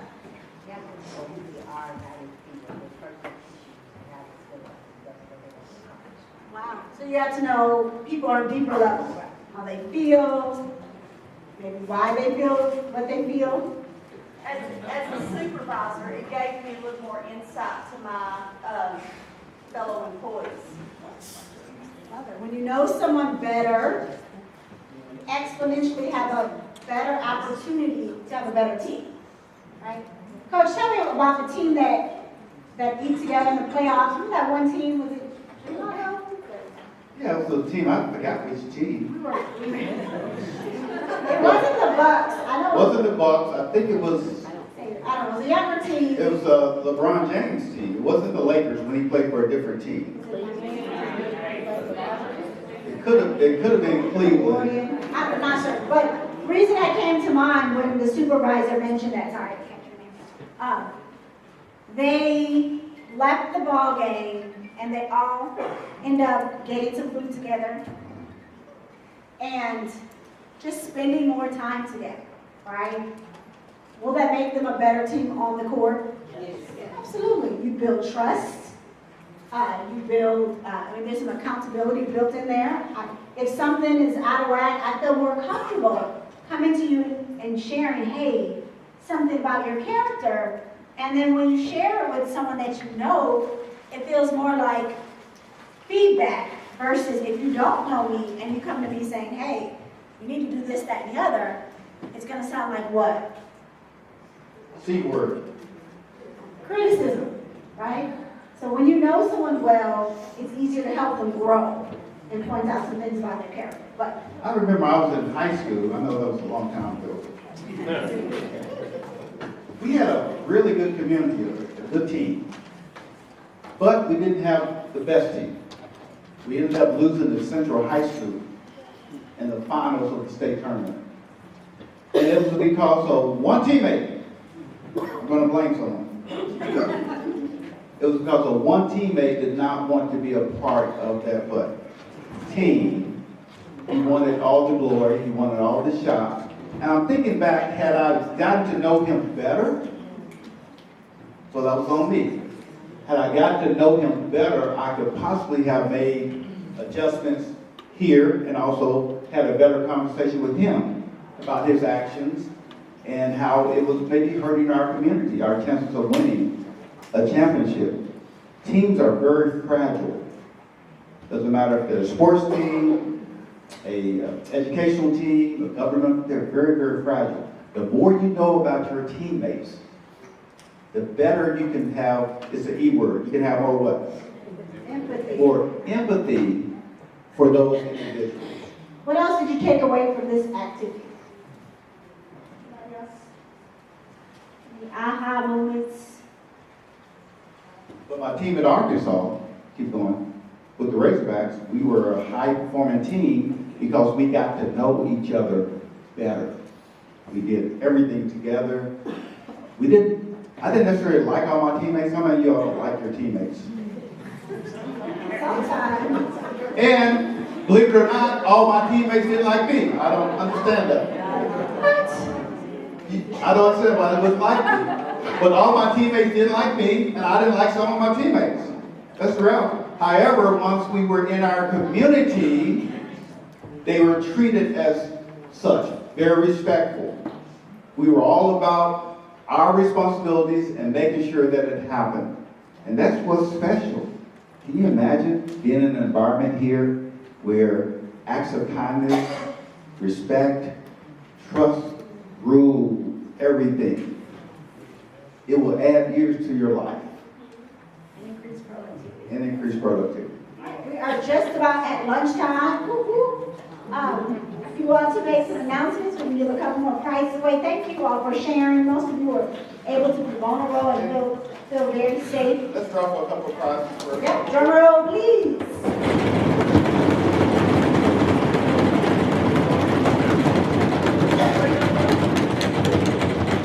Misty Ross. Misty. I have Brittany Rodriguez.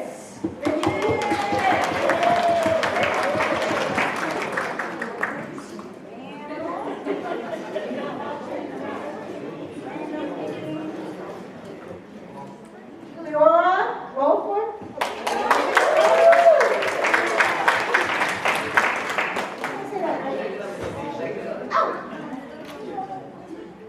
I hope I pronounced it.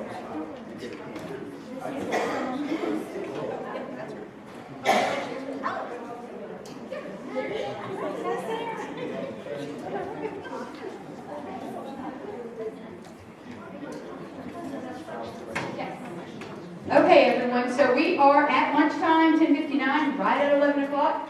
Once again, you're going to get the hour and a half, but please do not leave because you're on the clock. This is like your normal work day. We're going to give Coach and Ms. Keisha a few minutes. They're going to go get their plate. We're going to get everything. We're not going to leave anything for you all. We're going to give them just a minute or two to get their plate. When you come out, if you'll come out, you can come out. It's probably better to take our time. There's plenty of food. Everybody's going to get food. If you'll come out this door, we're going to start this way. So there will be plates there.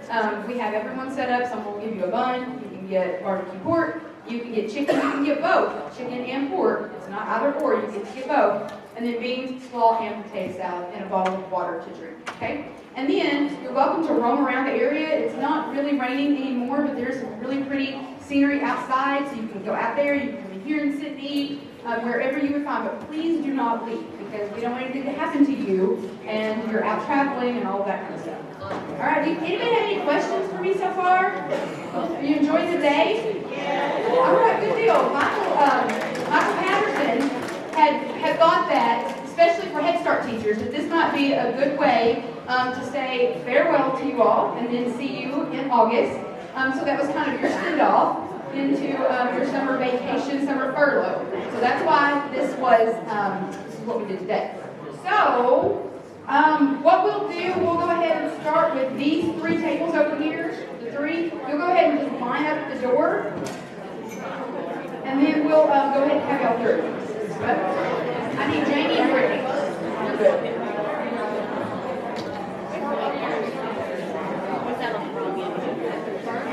So just line up, like I said, we'll give them just a few more minutes to get finished.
So enjoy. We will start back at 12:30. And also, please don't leave your centers either because you clock in at 7:30 and you have to work until 3:30. Enjoy your food.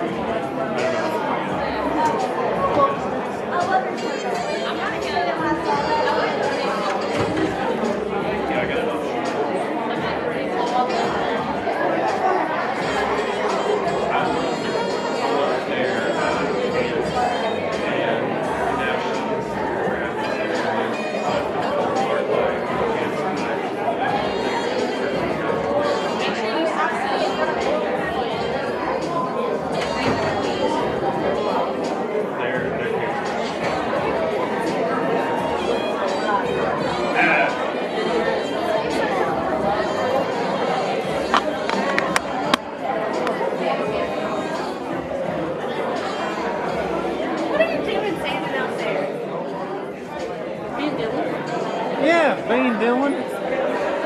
Yeah, you're good. Jeannie told them to go eat lunch, so you're good.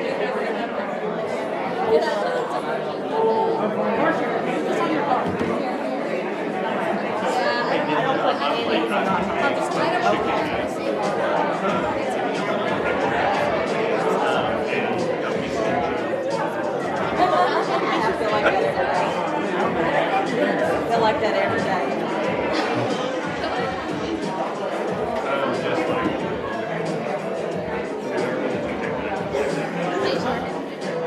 Love when we get new babies. Yeah, I know. It's like. Already action here you're on. I was seeing notifications on my phone.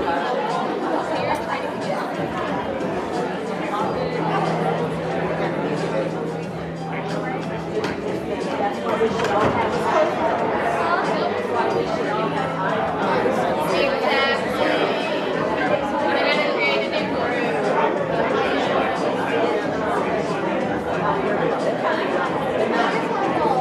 No, you're not the oldest. The 19 guy and he totally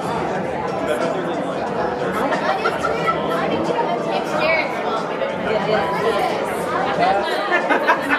Apple. Donald doesn't like it.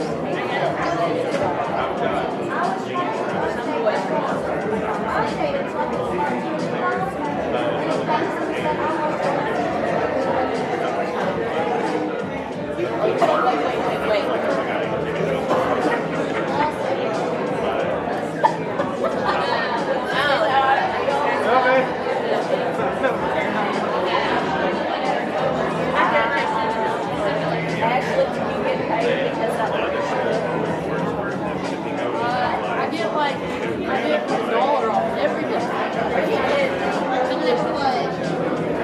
Until I sell more. But I went to that new festival right before COVID, and I sold $10 and I got a hot sale. Well, I had to pay $10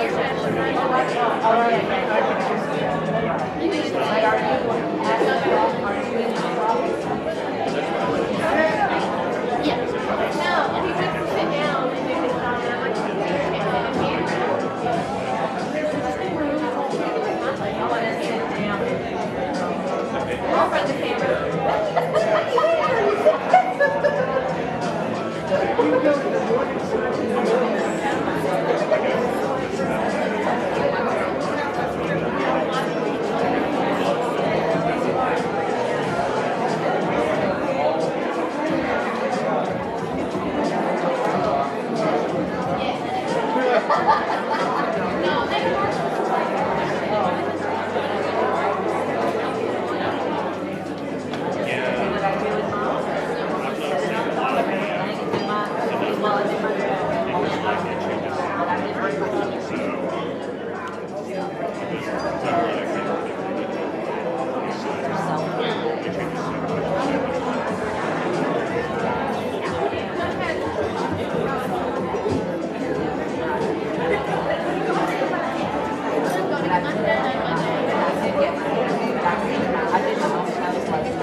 I missed Bob.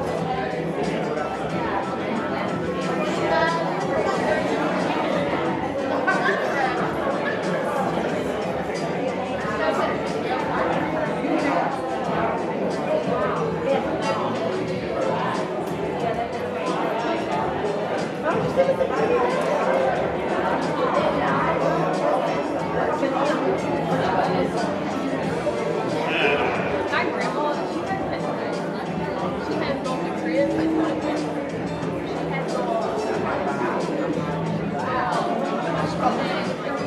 Yeah, you'll probably get the diaper.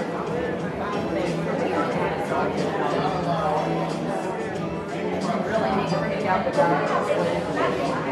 We have so many newborns that only have Amazon and Walmart. And Walmart can just take them all.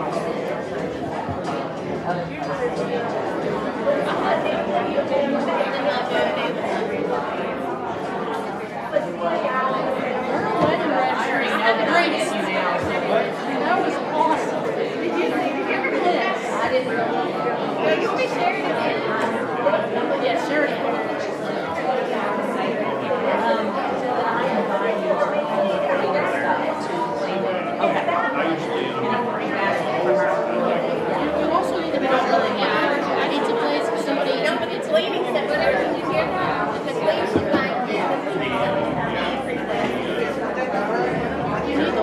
She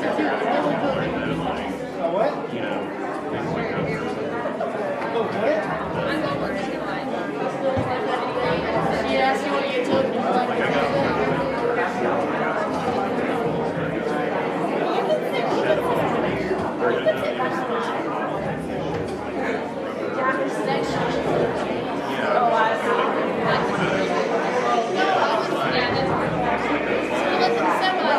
I thought she was saying that.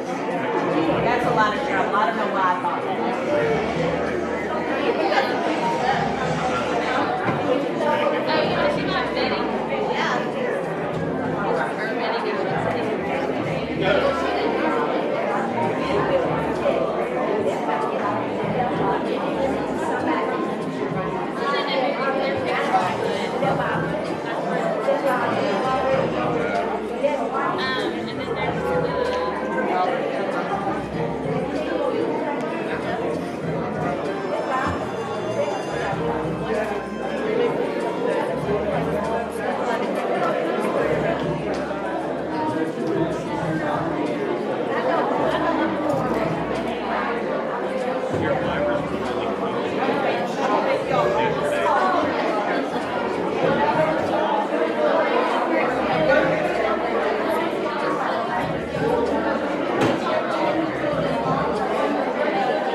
Hey, Ashley, you didn't follow the rules. We're going to go down here. When they're younger, they don't lose them as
I'm so hungry.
How y'all doing?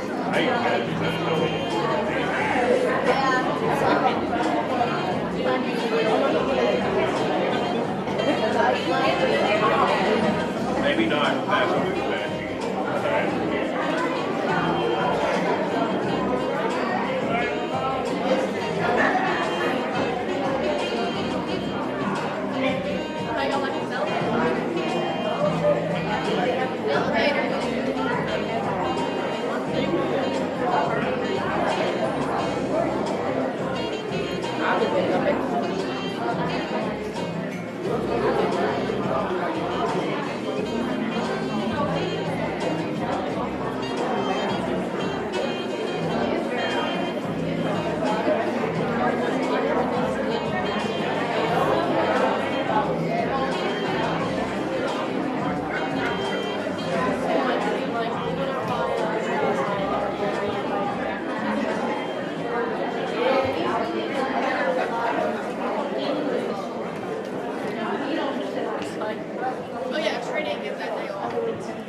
You making us watch?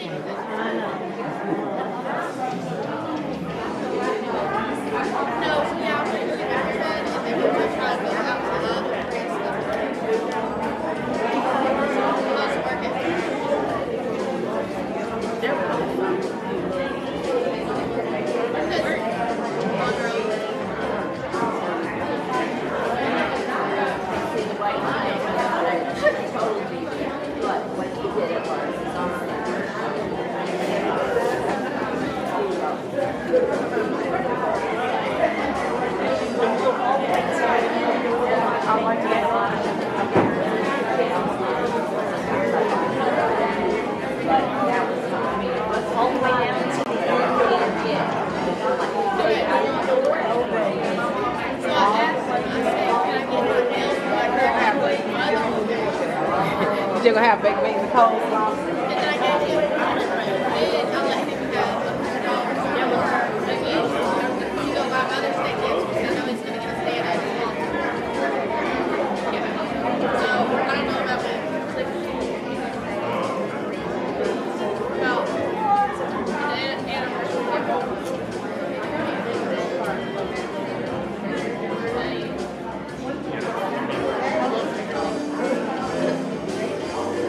He's gonna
Ideally, I did. If I didn't, it's got to be in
my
Thank you.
Consider finishing or pursuing a teaching degree. Those of you that are seriously thinking about it, I will give you my personal email address. And I know we have a couple, and again, you don't have to reveal yourself. My email address is my full name, takeshamoncrief@gmail.com. It is 2023. We split our time between Little Rock and Dallas. We have a home in Little Rock, my mother runs home, and apartment in Dallas. In Dallas, the starting salary for a teacher, somewhere between $55,000 and $60,000. And in Arkansas, did the governor just boosted, what is it going to be? $50,000. That's not this fair, that's state. Yes, that's state. Shout it out. Stage, right? K-12, it's not early childhood per se. And I'm just asking you to consider, right? some of you know this is where I am and this is exactly where I'm going to be.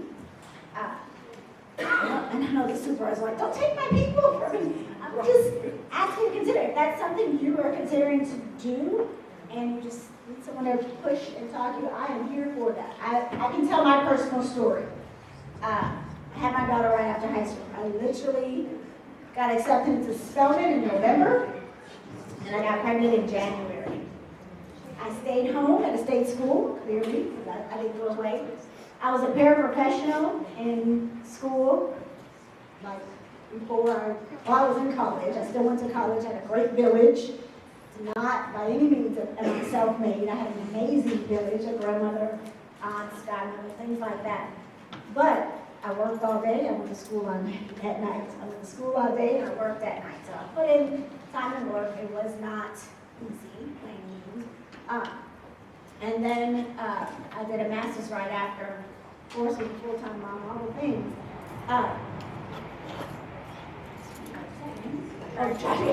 You just started storming. And I'm telling my story because it can be hard and intimidating. Someone's like, I just don't want to take algebra. I get that too. We have tutors. I almost did not have a degree because of microeconomics. Why is that part of a teaching degree? I have no idea. But I had to drop it 3 times, like 4 times. I had to get out of school. I took it again. I think you are worth it if that's what you want to do. It is worth doing that because it will double what you're making, if not, in some cases, more. So that was my 2 cents of trying to pull people into the teaching profession. We absolutely need you where you are. Look at your neighbor. You are needed where you are. And there is nothing wrong with having aspirations to do something similar. You are needed. Do not leave. You are needed where you are. You are needed where you are. You honestly believe you are needed where you are? Do you feel appreciated where you are? All right, I have another something for you. Write this down, take notes. Here we go. How many of you heard of the 5 love languages? Have heard that book? Typically it's used for couples. They can have one for children, the 5 love languages for children. I want you all to look at the 5 love languages as it relates to work. Okay? And the premise behind the 5 love languages is, how do you feel loved or appreciated in the workplace? We can't assume that we know how our neighbor feels loved or appreciated. Number 1, right? And this is no particular order. One person's love language might be acts of service. Think about it. If you're the person who say, just come take some of this work off my plate or do something for me, that's you serving me. I feel loved and appreciated. Acts of service is 1. Number 2, gifts. Being presented with gifts or presents. Like if you bring me a cup of coffee on the way in from work, or you buy something you know I would never buy for myself, or you know my favorite candy bar is this. Just somebody might feel appreciated. Oh, you thought of me, and you brought me a gift. Okay, that's 2. Another one is words of affirmation. Okay? Words of she's like, that's me. Some people just feel appreciated, love when you say, thank you. I see you. I appreciate you staying late, coming early, going out your way. Thank you for listening. Someone you can float their boat just by saying thank you. So we have acts of service, gifts, words of affirmation, quality time is the 4th one. Now, quality time in the workplace could look different to different people. Spending time like at lunch, like you have your lunch, or we have our lunch hour together, and we're spending time together, again, staying later, coming over to my cubicle or my classroom. Quality time, being there for me and with me is a love language.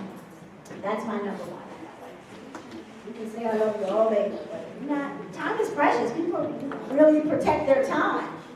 You're spending your time with me, I feel love. Last one is physical touch. Now, we're in the Me Too movement and we're in the workplace, so physical touch in the workplace could be a high five, right? Are you that fist bump person? Are you just that head nod? Someone might feel full and appreciated by just that physical. Some people are huggers. I have huggers in your workplace. That might be your love language. But here's the trick about love languages. Knowing your dominant language, how you feel most loved, being able to share that with your teammates so they know. I always tell my husband, I was married before him, and my previous husband would detail my car. He would go get it filled up with gas and doing all this thing. We worked different shifts. I worked first shift, he worked second shift. On the weekend, he would be at rental car, he was doing all this work on the car. I'm like, he thought acts of service was my love language, and but that was his. And so sometimes we show appreciation based on what our language is. But we have to get to know what our co-workers' language is so it makes sense. So we're not speaking French. But I did all this for you. I said I did your paperwork for you. You're like, I could have did that myself. I wanted you to just listen, right? Or what have you. Get to know your personal love language and get to know that of your co-worker. All right, share it really quickly. What's your dominant language? Pick one, circle it. I feel most appreciated at work with this love language. Remember, you can build better teams when you know people. All she needs is a sneaker. I got you. What's your love language?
Dr. Moncrief, how many love languages did you cover? I covered 5.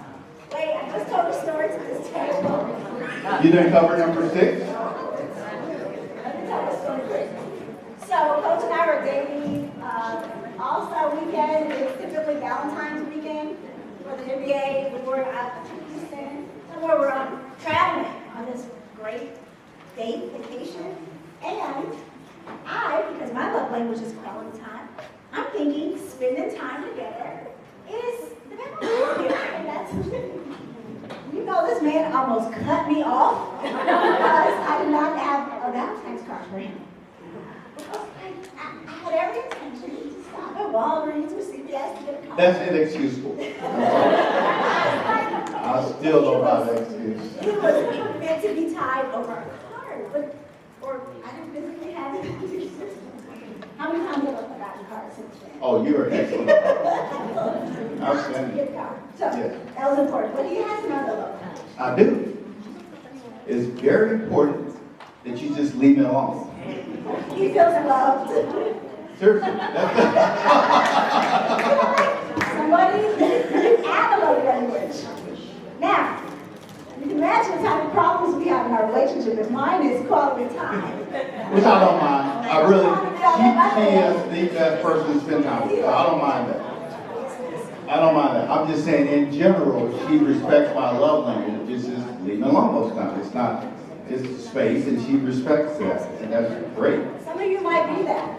Hey, put your head down, get your work done. I don't need gifts. I don't need you to come talk to me. I need a card.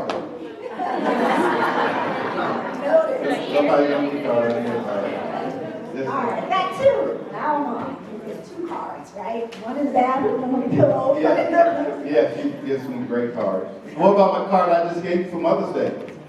It was absolutely I'm gonna make him like read that to me. It's really, really amazing. All right, so because they had an amazing lunch meal, we got to keep them moving and active. Yes, but we're going to start with the video. Okay, let's do that. And then we'll get to that part. We have some great activities coming up for you all. We only have 90 minutes. I just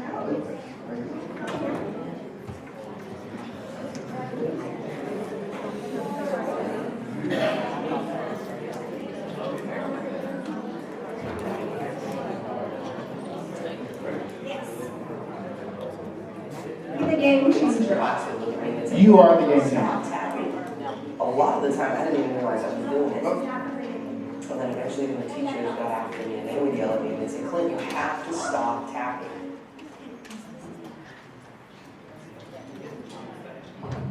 I have a lot of memories of when I was a Y'all seen this?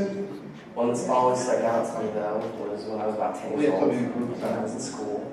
Yes. And I struggled. And I didn't struggle with English, math, or science. I struggled holding still. And I would try to listen and focus and process ideas, but I couldn't help myself. And to be honest, I would sit there and I would just start tapping. And the students in the class would look at me and they'd say, hey, stop tapping. A lot of the time, I didn't even realize I was doing it. And then eventually even the teachers got after me and they would yell at me and they'd say, Clint, you have to stop tapping. It got so bad that I got sent to the principal's office for tapping. And he said to me, okay, maybe when you go back to class, just try sitting on your hands. So I did. I went back to class and when I felt myself starting to tap, I did this. I sat on my hands. And that worked for about 5 seconds. One time I was tapping in class and my teacher, Mr. Jensen, looked at me and he yelled. And he said, Clint, stay after class. And I thought to myself, this is it. I am done. Now, I've always been the type of person that believes that a single moment in time can change a person's life. And this was one of those moments for me. And I will never forget it. And so I was sitting there with Mr. Jensen and an empty classroom. And he walked past me and he sat next to his desk and he said, Clint, come here. I want to talk to you. And as he looked me right in the eye, he said, no, I need you to know something, you're not in trouble. But I do have just one question that I have to ask you. And he asked, he said, have you ever thought about playing the drums? And in that moment, Mr. Jensen, he leaned back and he opened the top drawer of his desk. And he reached in and he pulled out my very first pair of drumsticks. And he held them in his hands and he looked at me and he said, hey Clint, you're not a problem. I think you're a drummer.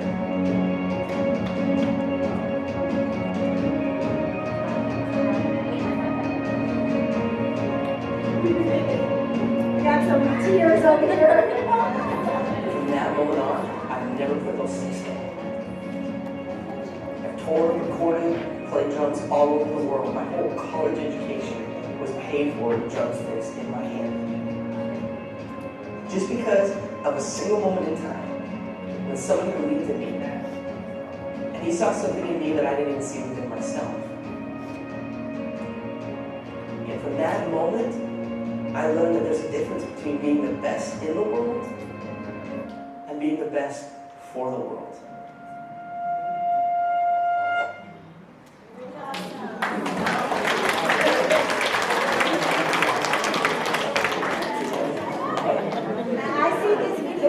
Workshop after workshop, I still get chills, right? Knowing that I can be a game changer, right? Just recognizing greatness in someone, or, solution-oriented person, being the difference. Some of you are felt that in your heart, right? How many of you were those kids that couldn't sit still? Be honest, right? And you just need that one somebody say it's okay, and we can still work with that. Great. I want you to write down, how do you think you can make a difference in a child's life, not your child? People, young people that you're encountering. Just write down 1 or 2 ways. You will have seen all of the research that talks about 0 to 6 years old are such important years, forming great habits, being loved.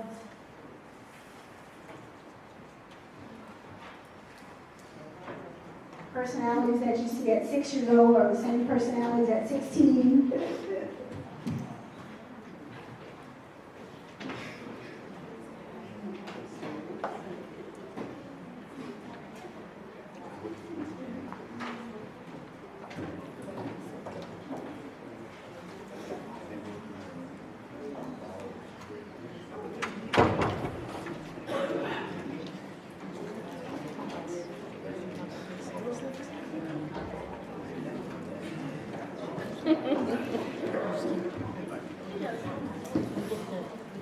On a separate part of it, write down who was the game changer for you. Someone was your Mr. Jensen. Someone recognized something with you that changed the entire trajectory of your life. The difference maker. If I had not encountered this coach, this minister, this neighbor, this teacher, this supervisor, this fill in the blank, who was that one person for you? And I bet it involved an act of kindness in most cases. Someone did something they did not need to do or have to do for you or for I. Mine was Coach Charles Ripley and Dave Schaefer. Dave Schaefer was out of Boston. And I lived in the projects in East Little Rock, and we did not have a lot other than just playing outside. We didn't have a lot of organizations, and they decided, the Salvation Army decided to start a boys club. So we had our little Boy Scout uniforms, or We Below uniforms, and they were hand-me-downs. They cost $1, but they were not new. And I never forget how proud I felt. Although the sleeves were up in here, the pants were here, but it was a uniform. We were so proud. And Dave Schaefer from Boston, Massachusetts, a white guy, took the time to come to the projects once a week to conduct our sessions. We later moved from East Little Rock to South Little Rock, which is not a long distance, maybe 8 miles. We couldn't get there because we had one car. And back then, your parents didn't take you anywhere but the church. You had a car, that car was for church and work. So Dave Schaefer would I don't remember the day, Tuesday or Wednesday, he would drive drove from wherever he came from, pick up George and I. He had this little red car, Triumph car, convertible.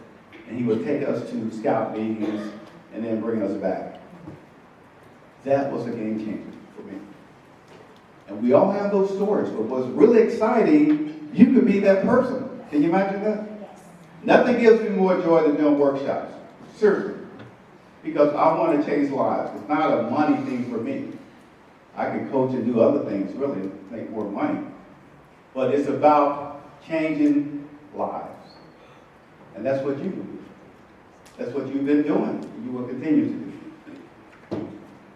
All right, so I am going to divide the room into 3 parts. And we're going to do a competition. A little activity. So this is the dividing line. 1, 2, 3, 4, 5, 6, 7. This is another section. 1, 2, 3, 4, 5, 6. 6 tables, right? 6. And 1, 2, 3, 4, 5, 6 tables. Okay? Everybody see along? All right, section 1, raise your hand. That's make our parents do. Section 2, raise your hand. Section 3.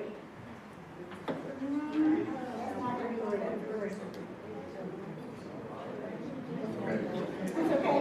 We'll just make it hard for section 1. That's more people to do it. We'll challenge, unfair challenge. Okay. When I say go, you are going to form a circle around your section. You're going to line up from, this is the communication activity, birthdays from January be here. It'll be 12 o'clock. This is block, it's 12 o'clock, 3 o'clock, 6, 9, what? January through December, okay? So you're gonna, December 31st and January 1st would be what the circle is. You shake, okay? Shoulder to shoulder, you have to communicate. You have to talk, you have more people, so they're gonna go a little quicker. All right, so your circle is gonna be here. And that, Not yet, not yet. and then you guys down here, same thing. And it's only your month and your day. It's not the year. Month and day. And we'll see which group can do it. Which group can do your circle within 45 seconds. Ready, go.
All right, this is for educational purposes only.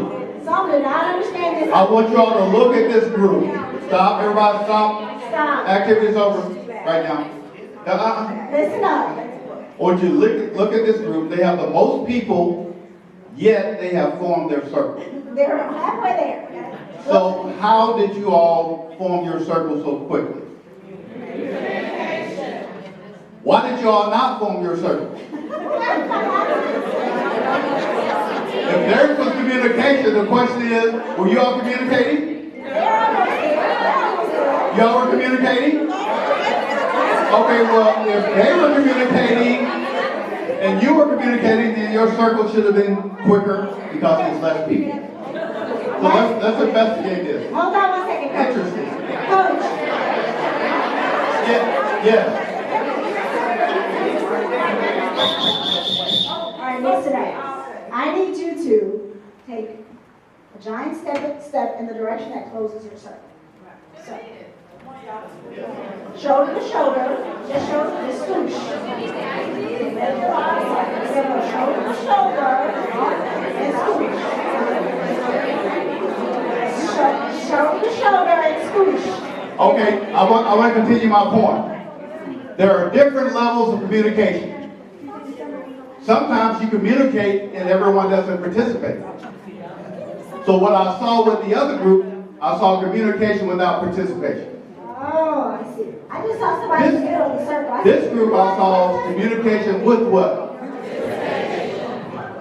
And that's the difference. We have to make sure as we build our community that we not only communicate, but we buy into the process. And you all did. It's pretty amazing that you all closed so quickly. You actually did it under 1 minute. I am the person who's getting grades. So, Coach, I don't want them to back out of this activity. No, we have another one though. Remember? All right. All right. I see arms like this. That's okay. All right. So birthdays may or may not work for two groups. But you have the gist. Here's the second competition. You are going to line up in a U shape. So it won't be a closed circle. I hope you're listening. They won't be able to do U shape here. They're gonna have to. No, they just stand in them. They're gonna have a circle. Okay, you go for it then. Which one do you want them to do? Well, it's going to be a circle. Just go ahead and tell them what they're doing. All right, so we're doing by height this time. So wait. When we say go, You are going, listen carefully. You are going to line up. You're going to create your circle. This is 12 o'clock. To my right. 12 o'clock. Shortest Shortest here. to tallest. Okay? Not yet, not yet, not yet. What questions do you have? The center that's closest to the, what is this called? The screen. This is your center. Your shortest person will be here. To his or her right will be the next in line, shoulder to shoulder, to see who's tallest, okay? The person who meets the shortest will be the tallest. Got it? Ready? Got it? Good? Go! Shoulder to shoulder.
They did outstanding. Give them a hand. I think they were the first group. Get it done. I think someone's wondering, so.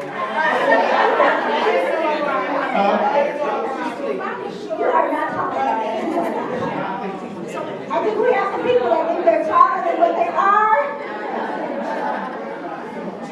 Okay. But she's not part of the community. All right.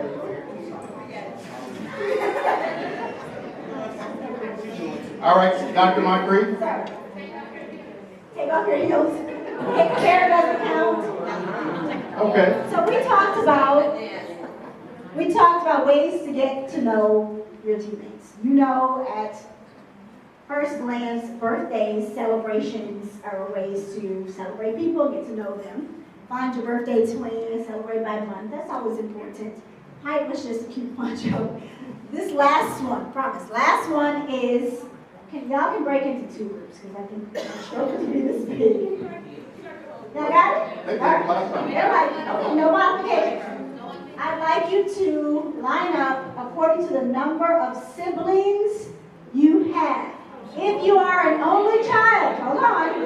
If you're an only child, you are due north. You are in the center by the screen to the right of you are people that have one sibling, two siblings, three siblings, and so forth. In the household, correct? How you grew up. How you grew up. How you grew up. I'm sorry. Hold on, wait. I have one observation, and we're all different. I'm going to acknowledge that. But I want you all to start thinking about doing things with more of a sense of urgency. What's that mean? Yeah, more pace. What you're going to find is you get things done quicker, and you have more time just to chill. They got nonverbal communication. Here we go. Ready? Go. Only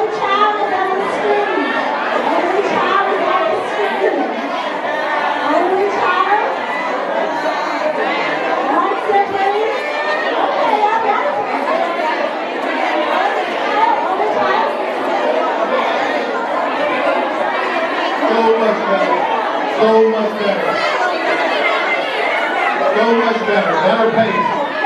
Better sense of urgency.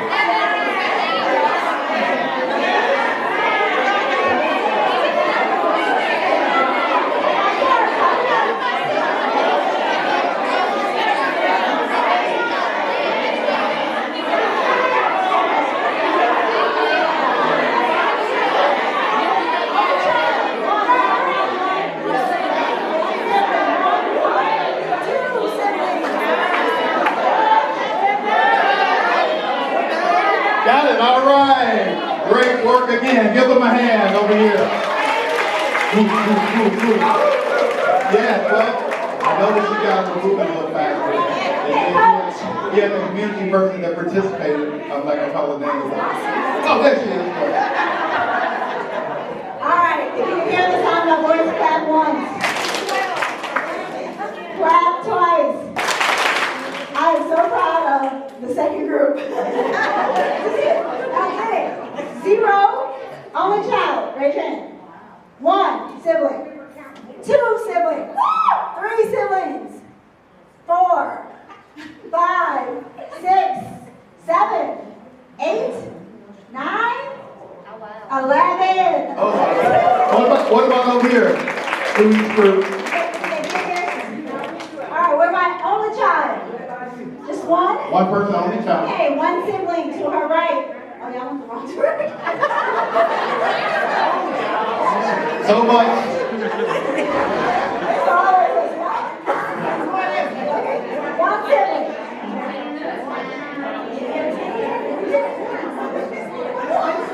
Okay, down here we have 1 sibling. Where are we? 1. 0, I mean 0. Great. 1, 2, 3 siblings. 4, 5, 6, 7, 8, 9, 10. My goodness. 11, 12. Oh, wow. Took a while, but you all got it done. All right, high five your neighbor, head back to your seat. Wait, don't go back yet. Not yet? Because I want to talk about communications while we're up, because I saw some communication. I think it's really important that we talk about the 3 ways you communicate. Really, it's more than 3, I'm talking about 3. 1 is verbal. So if you had to have just say, this is a pie, you had to say, this percentage of the pie is how I receive and give information. What percentage would verbal be? Talking, in other words. What percentage would it be? Out of 100%, would it be 10, 20, 30, 40, 50? 60, 80? Studies say 7. Okay, I think it's a little clarification here. Just the words you select in communication is about 7% of that actual communication. The words you choose, word choice. Or speaking. It's really speaking is 7%. So when you're communicating, when you're talking to someone, that's 7% of communication. And then here's what I saw a lot with you guys, which is good. How much is how you say something? In other words, hello or hello. So now what you say. So the first one is the words you choose, what you say. The second is how you say it, which is that intonation or that inflection. What percentage would that be?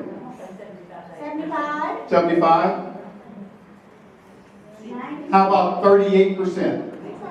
So 7% are the words that we actually say. 38% would be how we say it. Communication. A whopping 58% is our body language. Non-verbal. Non-verbal. And you all did that perfectly because you all were doing, because you couldn't hear, right? It was loud, you would go. How many siblings? That works well. And it worked well. And we need to understand that when we're building our community, that communication happens a lot of different ways. And when those nonverbal cues are very, very strong, this could mean I'm cold, or it could mean something else. Right? I'm talking to you, leave me alone. Leave me alone. I don't want to be bothered. But I want y'all to know communication is very, very important. It's 3 different ways people will receive it. All right, go ahead and high five your neighbor and back to your seat. Yes, good Lord.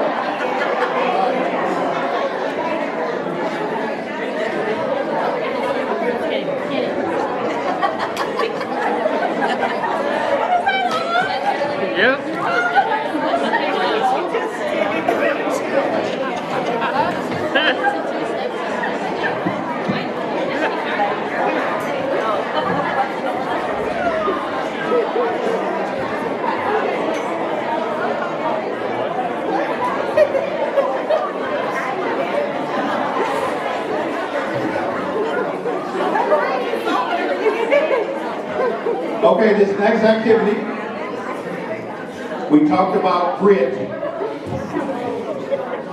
We talked about the importance of grit in building your community. And now you're going to work with another table. We're going to assign you a letter. It's going to be G for growth, or R for resilience, I for intentionality, and T for tenacity. But you're going to work with another group, another table. And your assignment would be to create a skit or song. Come on, we have to tap into your creative side. Word. And you have to create a poster. So you can have half the group working on a poster, the other half working on your skit. Hopefully they'll work together, right? Your poster will look like your skit. That's my hope. But if it doesn't, no big deal. So you have growth, resilience, intentionality, and tenacity. All right, so you'll have some roles. I need someone to write this success criteria down. Your poster is a success when, here we go, write this down. Across the top of your poster is your grit word. Okay, bold. You have to write G, you have to write growth, resilience, intentionality, or tenacity. So your word has to be across the top. You will draw a visual representation. More pictures than words, okay? And it has to take up the entire space. We don't want tiny stick figures. Okay. This is to tap into your creative side, okay? You will have a materials person. When we say go, someone who's responsible for coming and digging out the set of markers you need. You need a timekeeper in your group. Coach will give you the amount of time you have. You will need a reporter, someone who will stand by your poster and report out what it is that picture should look like in PD. Your group is here. A reporter. The recorder right now, hopefully is taking this down. You need an encourager, someone to make sure the group encourages them to stay on task, stay positive, stay kind. Okay? Your poster is bold, takes up a lot of space, and shows and tells us that word. Right? So people use tree for growth, for example. Don't use tree. Keep it creative. All right. So you have been assigned your letter. Not letters. Oh, sorry. All right. Flat tire. Okay.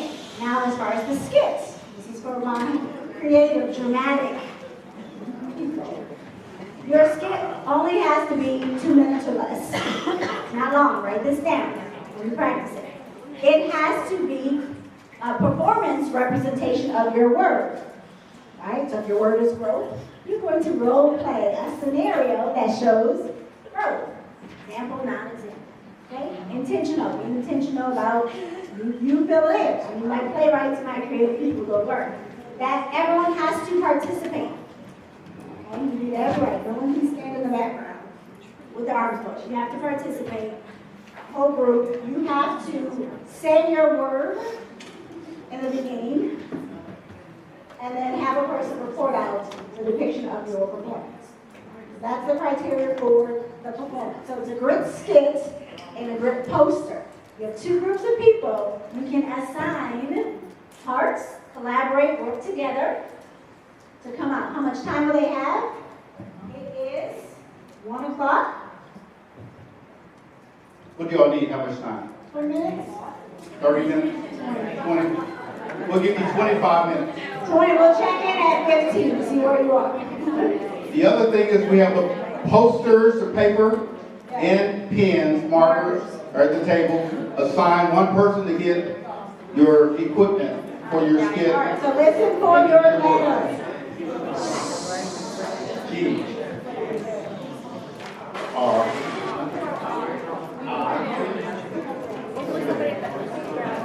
I. T. Bro. Remember, two has to. You have bro. T. Sidney. R. Sidney. R. Snowman in the spring. Intentionality. Intentionality. Intentionality. And then you'll have that. We'll just bring our T. Intentionality.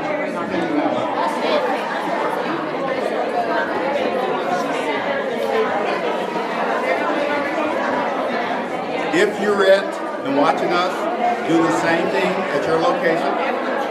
Form your teams. Give yourself an alphabet, a word, do your posters, and also make sure you do your skits.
I'm doing good, ain't it? I'm doing good, ain't it?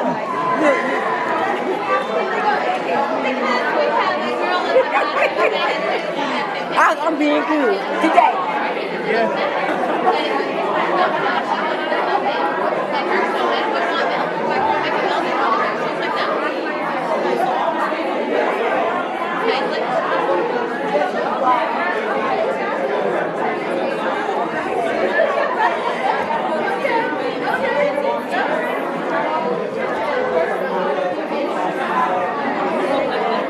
I don't think we really need to work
You want me to get fucked up?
You have 5 minutes. 5 minutes. 5 minutes until showtime.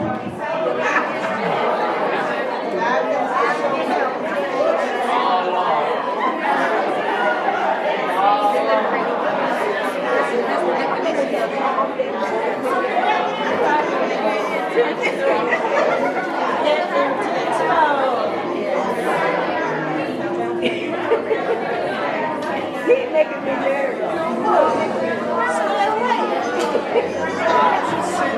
You making my star player nervous.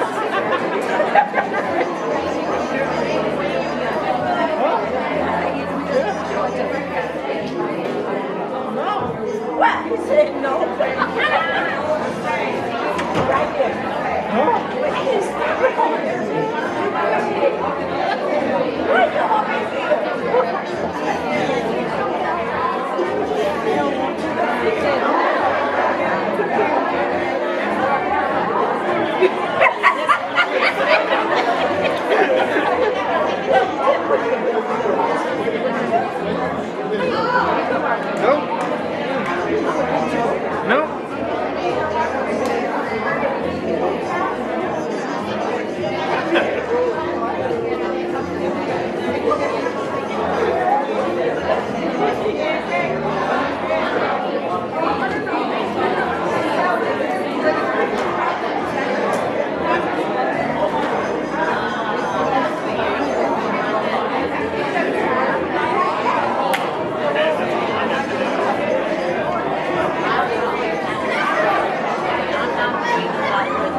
Make your way to your seats, quiet on the set.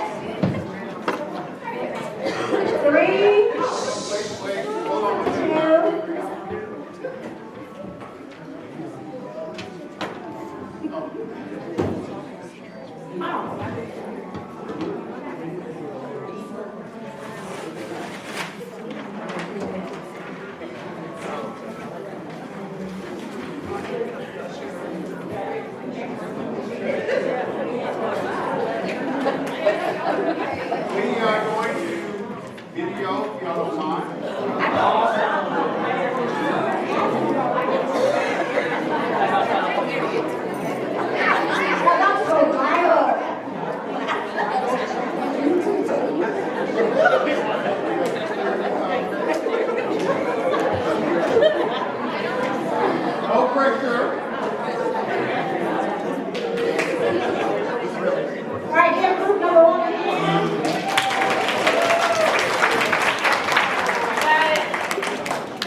Check one, check one. And action. Okay, we are going to start with growth. Growth, growth, growth. Seed, seed. They will sprout when we pour the water. They will sprout, and the sun will come out and they'll grow. Grow, grow, grow. We will be a tree, tree, tree, tree. And it would grow, grow, grow, grow.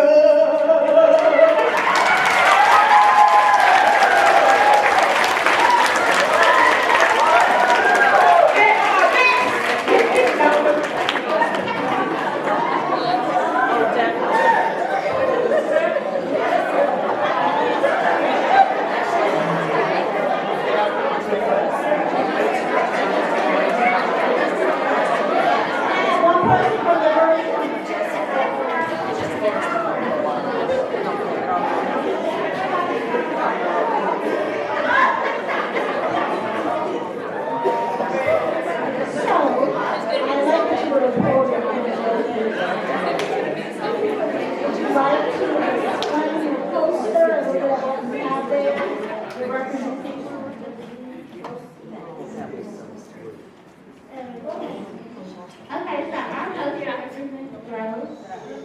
It starts out as a little seed in a workplace. When you very first start out in the workplace, that's what you are essentially. With a great leader and great teammates, that's the water. Then you get the sun and you start to grow into a better employee and you start to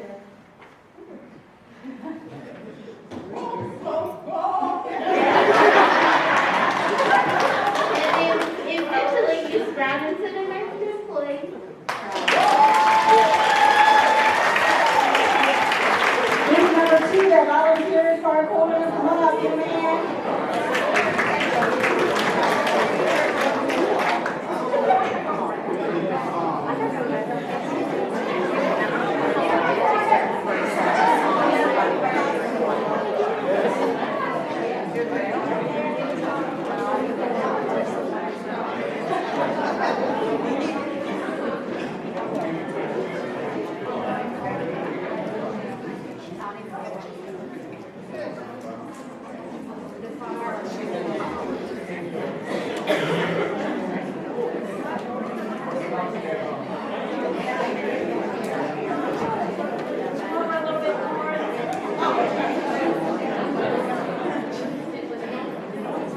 See the microphone, we got one.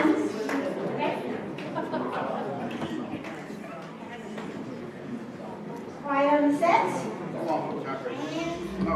Our word is intentionality. Our intention creates our reality. Steal that.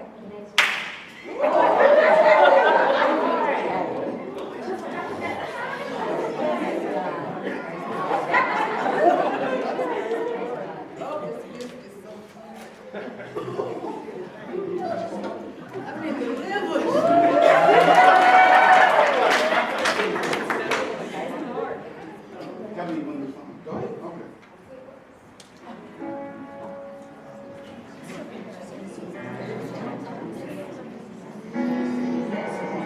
Come on, y'all.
what happened to you, what is going on with you, the hard work that you put in, you can get to the top.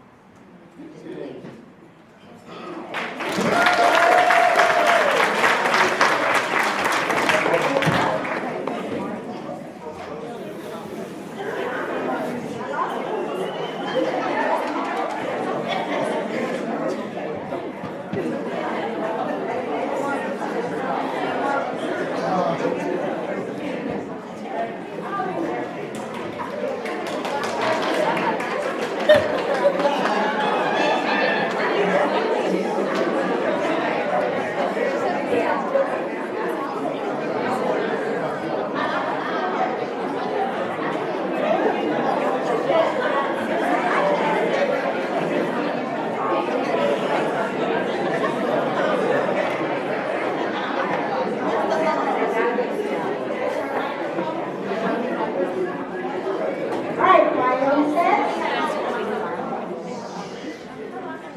And y'all ready?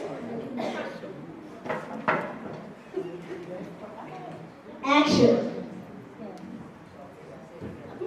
Resilience is our goal.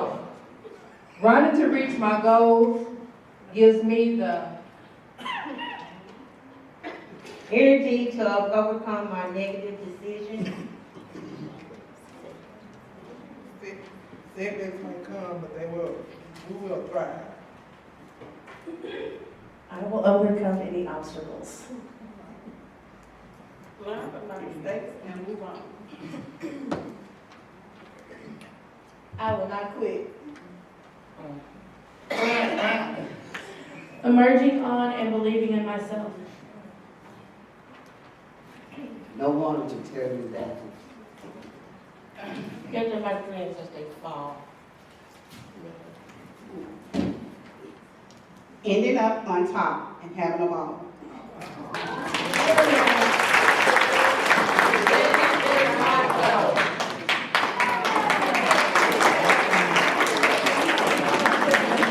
Good job, resilience.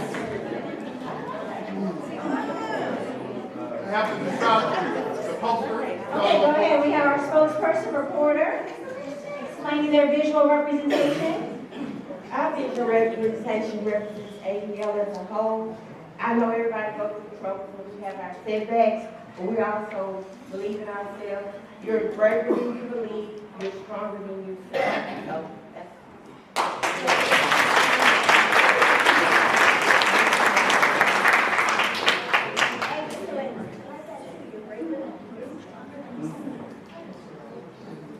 Do we have any volunteers to go next?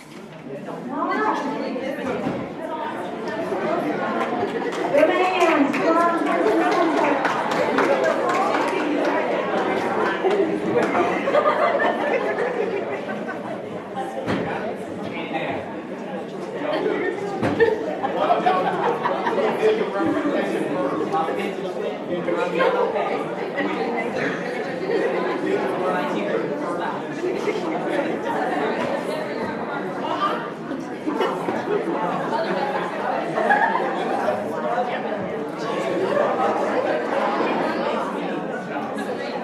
Right, quiet on the set. Our winner, we were T, tenacity.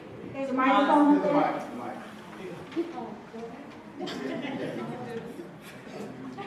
Tenacity. T, we had T for tenacity.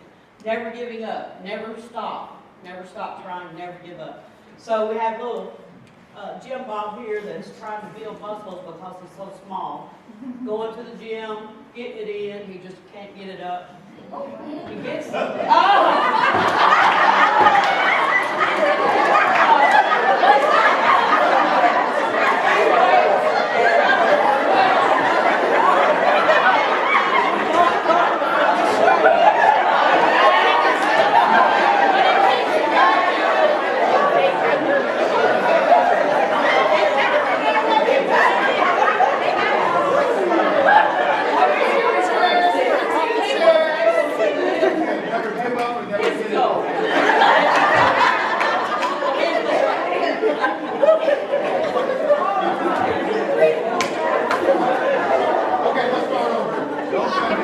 questions, I never do. But oh my goodness, he didn't give up. He got halfway, he got the dumbbells halfway, he's trying for 100 pounds. 100 pounds. He stuck to it and reached his goal. He never did.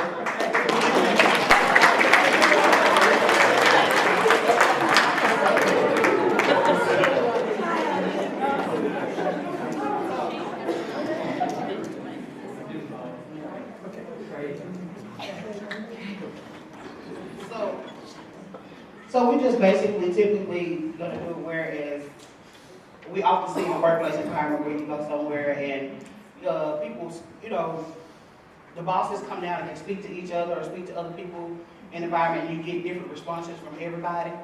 But the bosses eventually just stop speaking to that, certain people, whatever. So we're just, our skit is to pretty much pertain to tenacity. The boss keeps coming down, she comes speak to everybody, she gets a different response, but she kept at it, she didn't give up, so eventually she gets the same response from everybody. So that's how she gets.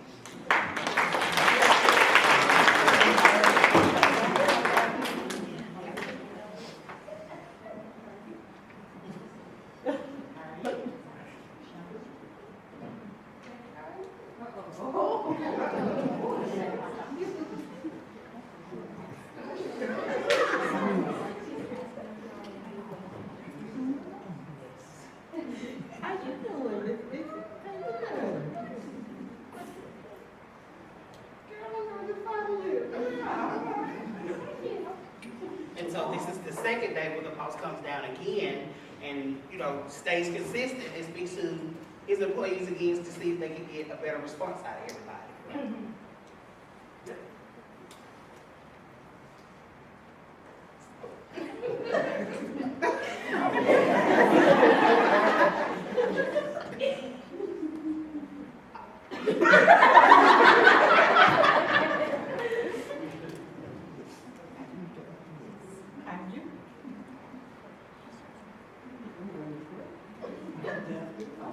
And so she's consistent, so she comes back a third day.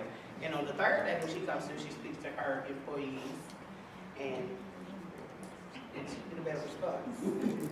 Hey, how you doing today? It's good seeing you.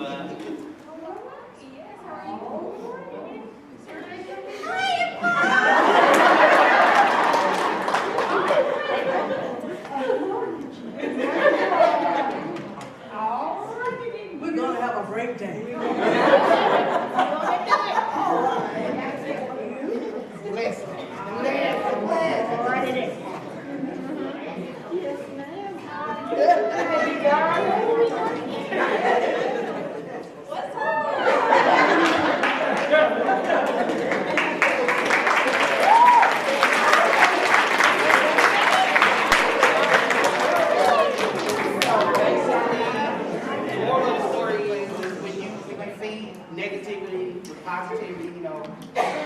You start to get positive. It don't matter how many times, if you never give up and just keep at it, eventually you will see some change.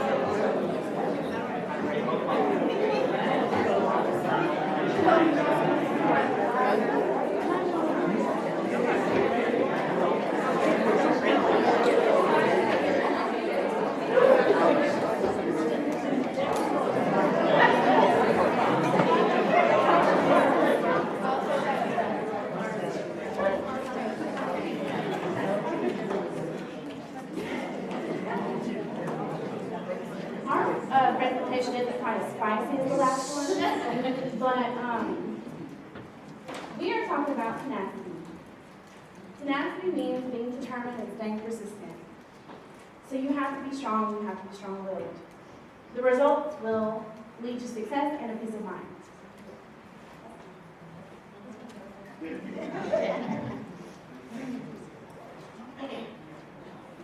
Give me a T. T. Give me an E. E. Give me an N. N. Give me an A. A. Give me a C. C. Give me an I. I. Give me a T. T. Give me a Y. Y. What's that spell? Tenacity. Louder. Tenacity. All right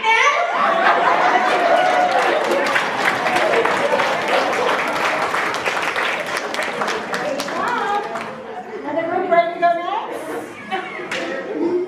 All right, one prize. Volunteer, volunteer. Come on,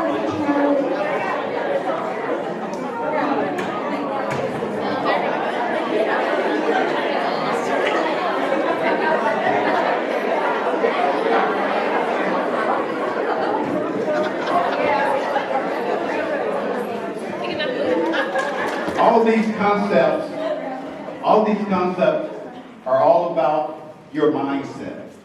Just know that. You have the power within yourself to change your attitude and your behavior to create the very best of you.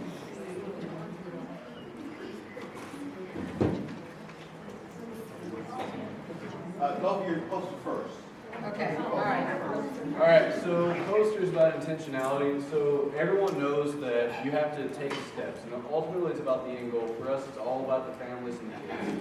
So for us, we wanted to discuss about something that takes a long time. Just like children growing up, you have to look at farming. Farming is something that you don't immediately get results. You have to take years and work at it to develop your craft. So we want to take a minute and recognize the intentional farmer, where they intentionally grow the food and raise the animals so that way everyone has something to eat, whether you're vegetarian or not. You all have something you can eat that's healthy. All right, and eventually it goes to the...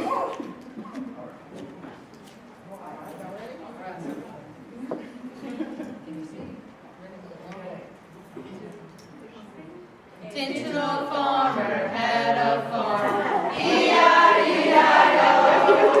It was intentional with his money and time. E-I-E-I-O. And on his farm he had sun rain. E-I-E-I-O. Where corn and apples were here and there. E-I-E-I-O. The chicken and cows are here and there. Where tractor to plow his fields would go. E-I-E-I-O. So his food could go to the market to sell. E-I-E-I-O. The baker can make apple pies for all the employees.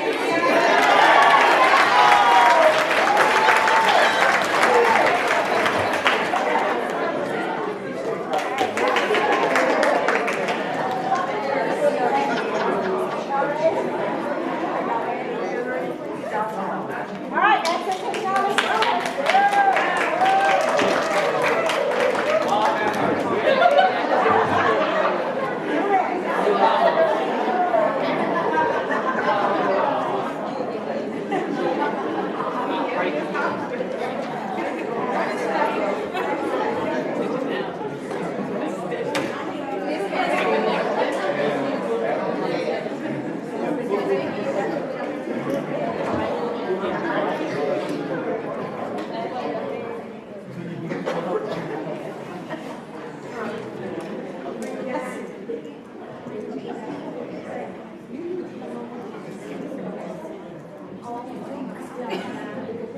Why did we use intentionality 3 times? I gave the I 3 times. It was intentional. But why? Because there's multiple eyes in the team. Well, it's because you control a lot by being intentional. Everything that we talked about today is going to take you making the decision to be, what's that? I can barely read it, unintentional. The fact of being deliberate. To be deliberate. Very important concept as you build your community. It's going to take you taking the time to be what? Intentional about every action, every word, everything you do within your community.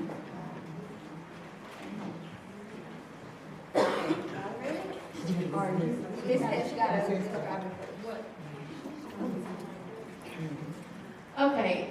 our intentionality with the fact of being deliberate, we say, we think, therefore we do. We are intentional in our work every day with our children. So we think, therefore we do. We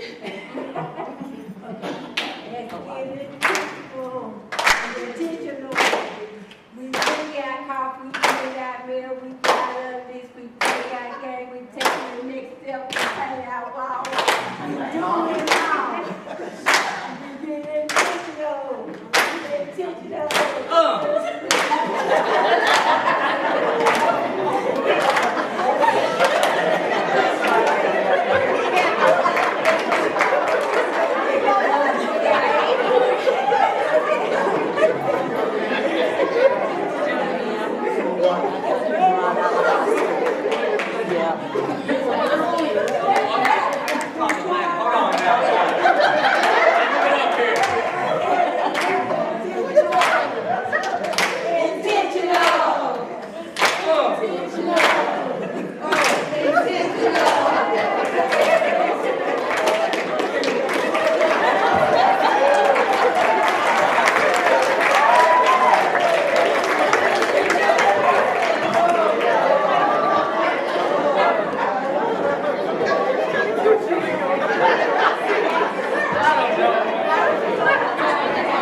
Who has not gone?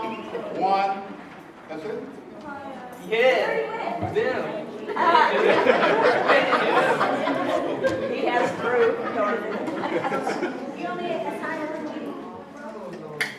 So we had G for grow, and just like the flowers, as employees, we have to grow. We have to plant those seeds, develop those roots, and once those roots take hold, and with lots of nurturing, sunshine, rain, and food, then we grow the best employees at ADL.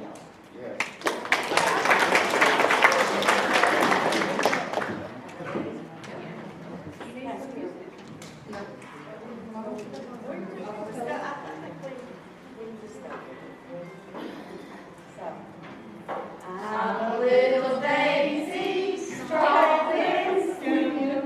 Here are my petals, here is my stem. When the sun comes up and the rain comes down, I grow, grow, grow up from the ground.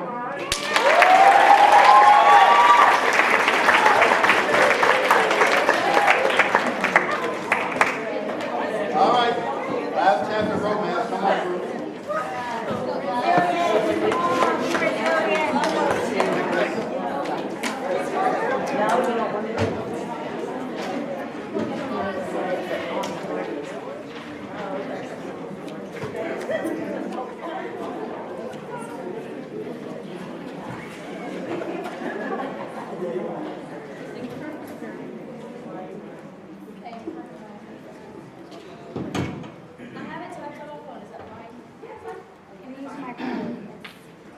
Howdy y'all, what's up?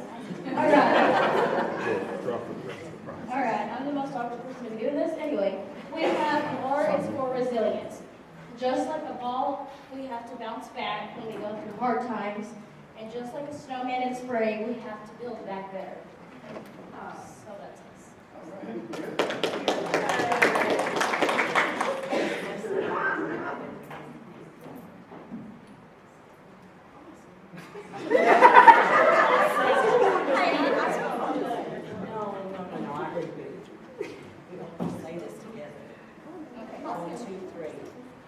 I bounce back every time someone knocks me down.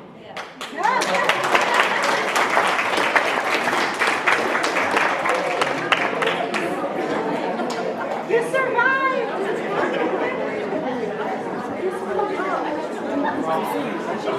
Okay, we survived.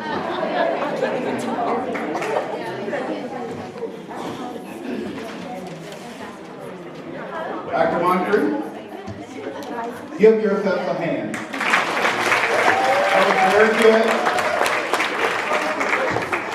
And our intent is to get you to see the beauty of working together.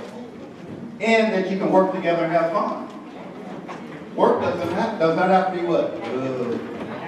Have fun. Have energy. Engage each other. And build your community.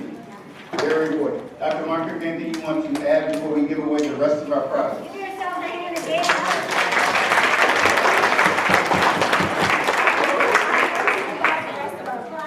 You have been an amazing audience. I know you will get an evaluation sheet, so we won't ask you any of that.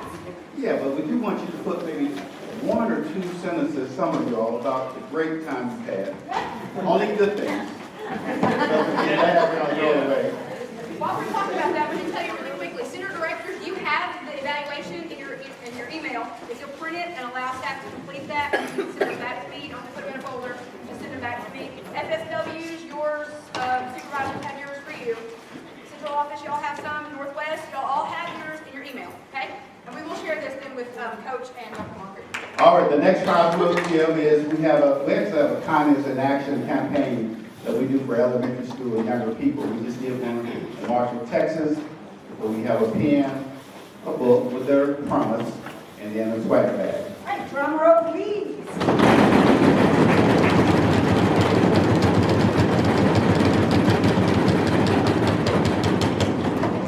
All right, winner of the swag bag is Diana Fernandez. Diana.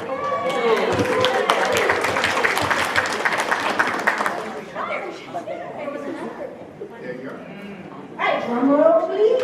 Get one more set of those. Okay, now we're going to add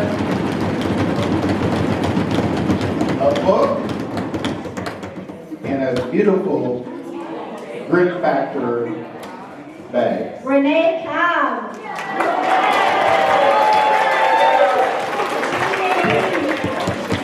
Swag bag. I use that bag for my jeep.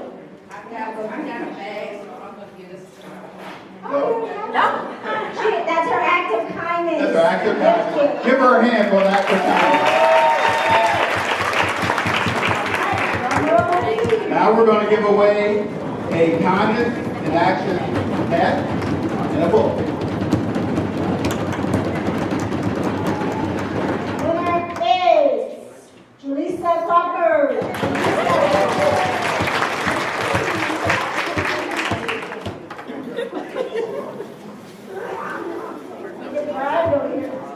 Drum roll, please.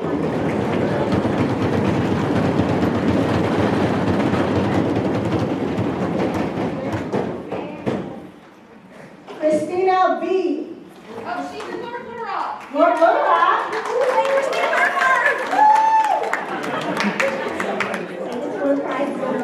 Excellent. All right, keep it moving. Drum roll, please.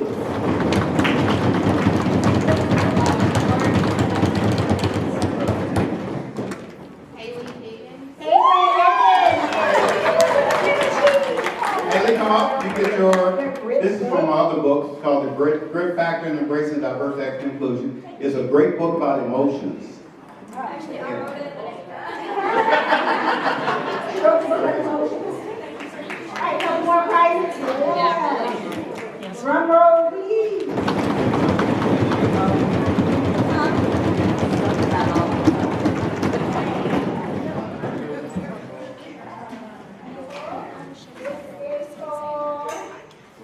Laverne Shepherd.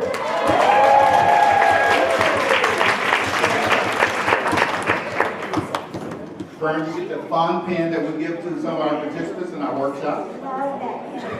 And you get a swag bag. Kindness in action. And you get a kindness in action book.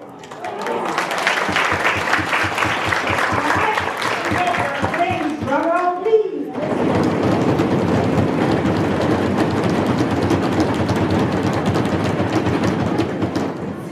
Destiny Coach.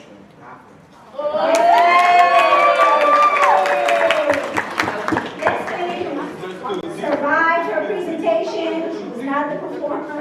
I'm so proud of you. You get one of our.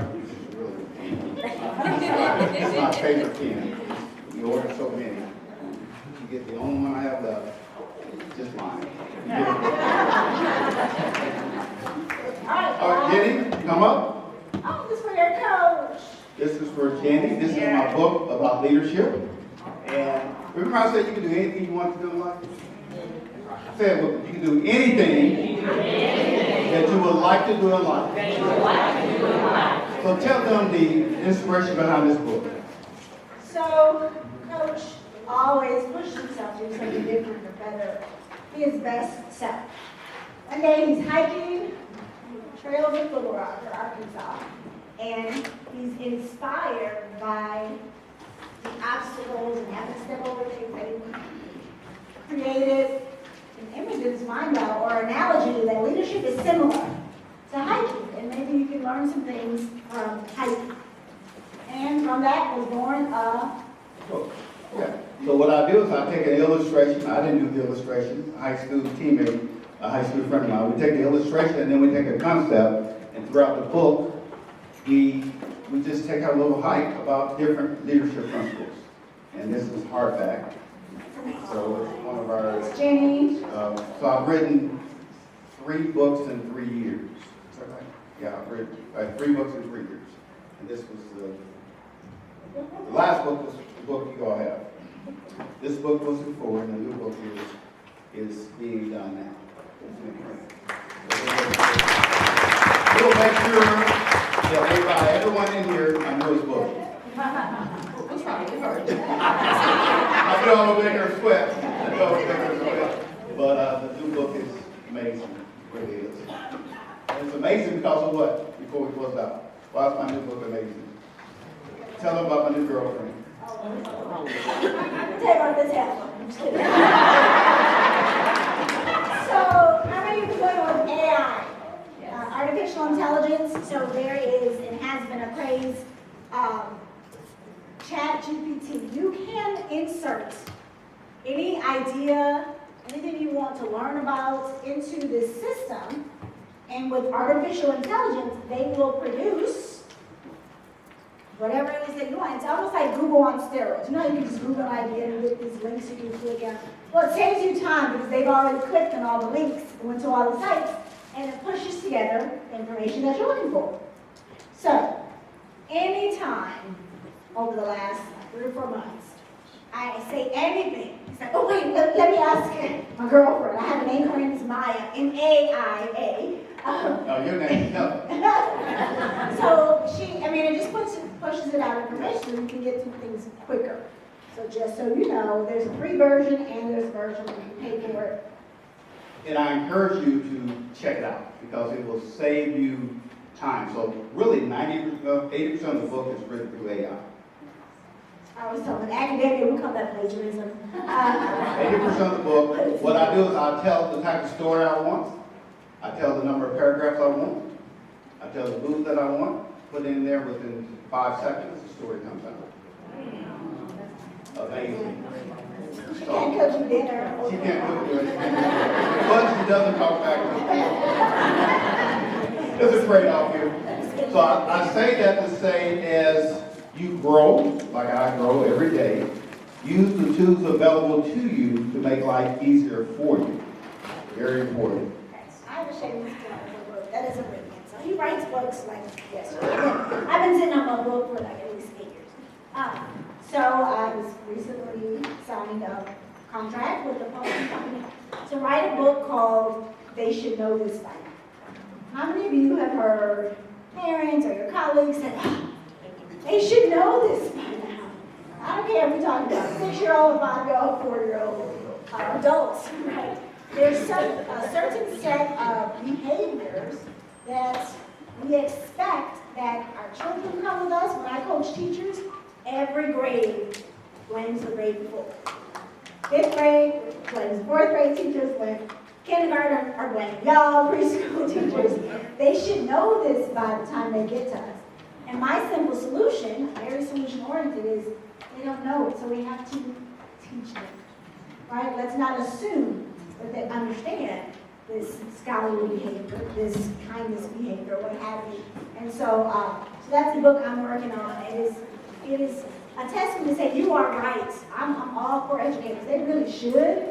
But in the event that they don't know it, what's our job? To teach it to them. And So I'm giving you some spot-on pointers, some hacks to get it to them very quickly. So if I come back to you next time and it's still not reading, because I'm not Mr. Moncrief, and I don't have a side chick in my head to get my work done for me. I'm actually writing for myself. On your tables, don't forget to take your little kindness and action. Kindness in action, just in case you need some reminders of what is it that I can do, or if you want to pass this on, hold each other accountable. Thank you again for your participation. We appreciate you. All right, everybody, let's give it up one more time, please, for Coach and ladies and gentlemen, you will be dismissed. Go back to your centers. Make sure you clock out. Have a wonderful weekend. Head start. Enjoy your summer furlough. If you need anything, let me know. No, please wear your trash away. Wear your trash away. I got back.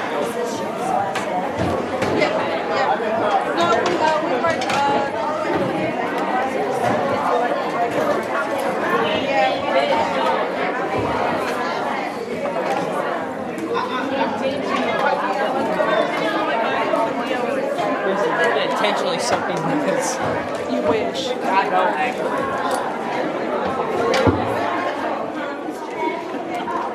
So it is trash, you know?